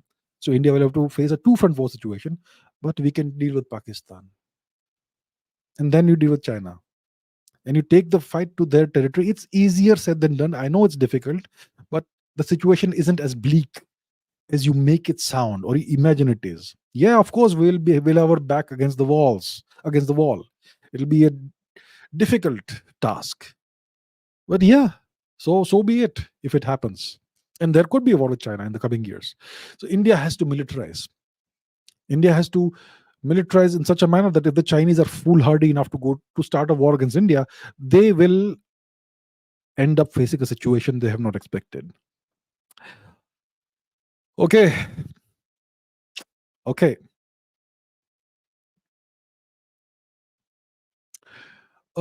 Let's see. McLovin says, can you suggest some good comedy movies or shows? Comedy movies. I like comedy movies. Good. I've one movie that never fails to make me laugh, no matter how many times I see it, is The Mask, Jim Carrey. Watch any Jim Carrey movie, you'll have a good laugh. There is that. Then what else do we have? Mars Attacks, science fiction plus comedy, haha. The Fifth Element, science fiction plus comedy, haha. And what else? How can I forget this one? The Party. The Party. It's a movie from 1968, if I'm not mistaken. The Party. Okay. Let's put that on the screen, right? There's a movie from 1958 or something. 1968. 1968, The Party. Peter Sellers, one of the greatest actors of all time. He plays the role of an Indian actor in Hollywood. Okay. And that movie is so ridiculously funny, incredibly funny. And it's probably the only Hollywood movie which is not Hindu phobic but has an Indian character. The Party, 1968. The main character is Indian. He's played by a white guy in brown face. And that movie is not Hindu phobic. He's actually the main character and the good guy. It's one of the funniest movies I've seen in my life. I'm not sure where you'll find it. I'm sure you can find it if you're resourceful enough. The Party, 1968. Watch it. One of my favorite movies. Peter Sellers. Dungar Singh Chauhan says, how can someone go mentally abnormal, insane by overthinking? Can overthinking actually impact the brain? Do scientists go mad by overthinking? I'm not sure how insanity happens. Scientists think all the time. A scientist can stare out of the window for 6 hours and people will say he's doing nothing. The guy is thinking and is working. A scientist staring out of a window for 6 hours is working intensely, but it looks like he's just looking out. Overthinking doesn't make anyone insane. There are people who think all the time. There's always something going on in there, something serious, something constructive. That doesn't make you insane. I don't know what makes you insane. Um, so there are certain illnesses like schizophrenia that, for example, John Nash, the mathematician who won a Nobel Prize in economics, he had schizophrenia, and schizophrenia is about a delusional thing, I believe. So that's one form of mental abnormality or insanity, delusional thinking, schizophrenia, hearing voices, seeing things that aren't there, hallucinations, and paranoid thinking. So I'm not really sure what insanity is and how it happens and what are the causes. Schizophrenia is a genetically inherited condition, I believe, and so that's one form of that insanity or mental abnormality. Some people have depression, like Ludwig Boltzmann, and yeah, depression. But that's not insanity. That's just depression. That's a whole different story. And who else do we know who went insane? I can only think of John Nash. Um, so I'm not sure about the mechanics of insanity or mental abnormality. Schizophrenia is the only thing I can think of right now. I'm not sure how it happens, but overthinking doesn't uh, cause anyone to go mad for sure. I would know. I would know. Uh, you're a fan of analog horror, says Three Ways as to. It's fun. I don't even know what analog horror is. I'm scared to put it on the screen right now. I wonder what will come up. But yeah, okay, interesting. I'll check it out. Don't know what that is. Digital horror versus analog horror. Not sure. Overall, I'm not a big fan of horror. It's either this gore and splatter and stuff, jump scares, or it's psychological horror, which kind of is depressing at times. I'm more a fan of fun stuff, comedy movies and positive stuff and all that. Horror is not my favorite genre. I mean, I've seen some of the classics. What is it? Red Drum. What was it? Red Drum. Jack Nicholson. The Shining. I've seen that. All the classics. I've seen The Exorcist. What else? The Sixth Sense. It's not really horror. It's a good movie actually. So on. But I've seen The Ring, which is kind of depressing. Yeah. So okay, I'll check it out. Analog horror. Dungar Singh Chauhan says, have a mustache. Hum mooch badayenge. Yes? Sure, I can try if you like. Okay. Giuseppe Di Fraia says the US empire is built and run by developing violence, sanctions, genocides, and subjugation of people from other nations. Geopolitics is like the law of the jungle and the fittest live. Absolutely. It's the law of the jungle, and that is geopolitics. And we shall end this session on this very correct assessment of what geopolitics is. All right. There's always more interesting questions. But I guess I will stop here because otherwise it will go on forever. Ritesh says, why change the accent? I don't know. It happens sometimes because I'm not depressed and I'm not mentally insane. So I like to have fun sometimes. Yes, I like. Why you look like Mexican? I not Mexican. I Indian. Mexicans, Indians look very similar. Do you know that? When I remember I've been to the US a few times, and sometimes I was once in a casino for whatever reason. Should try things, right? This guy next to me is like drunk and he's like, what God you believe? And he thought I was Mexican. And somewhere else, in a train station somewhere of all places, a guy comes to me and starts talking to me in Spanish. He thought I'm Mexican. So yeah, there you have it. Indians, Mexicans look similar. We have the same skin color, similar features, similar eye color, similar hair color. So yeah. All right. Okay. That's all. We have crossed 2 hours, 13 minutes, way past our time. So I'm going to end it here. But thank you so much for all your questions. Thank you for participating in Ask Abhijit, and we shall continue this. So I will see you very soon in the next session, which will be on Saturday. Until then, take care and don't forget to keep raising your standards. Thank you. Bye bye. See you soon.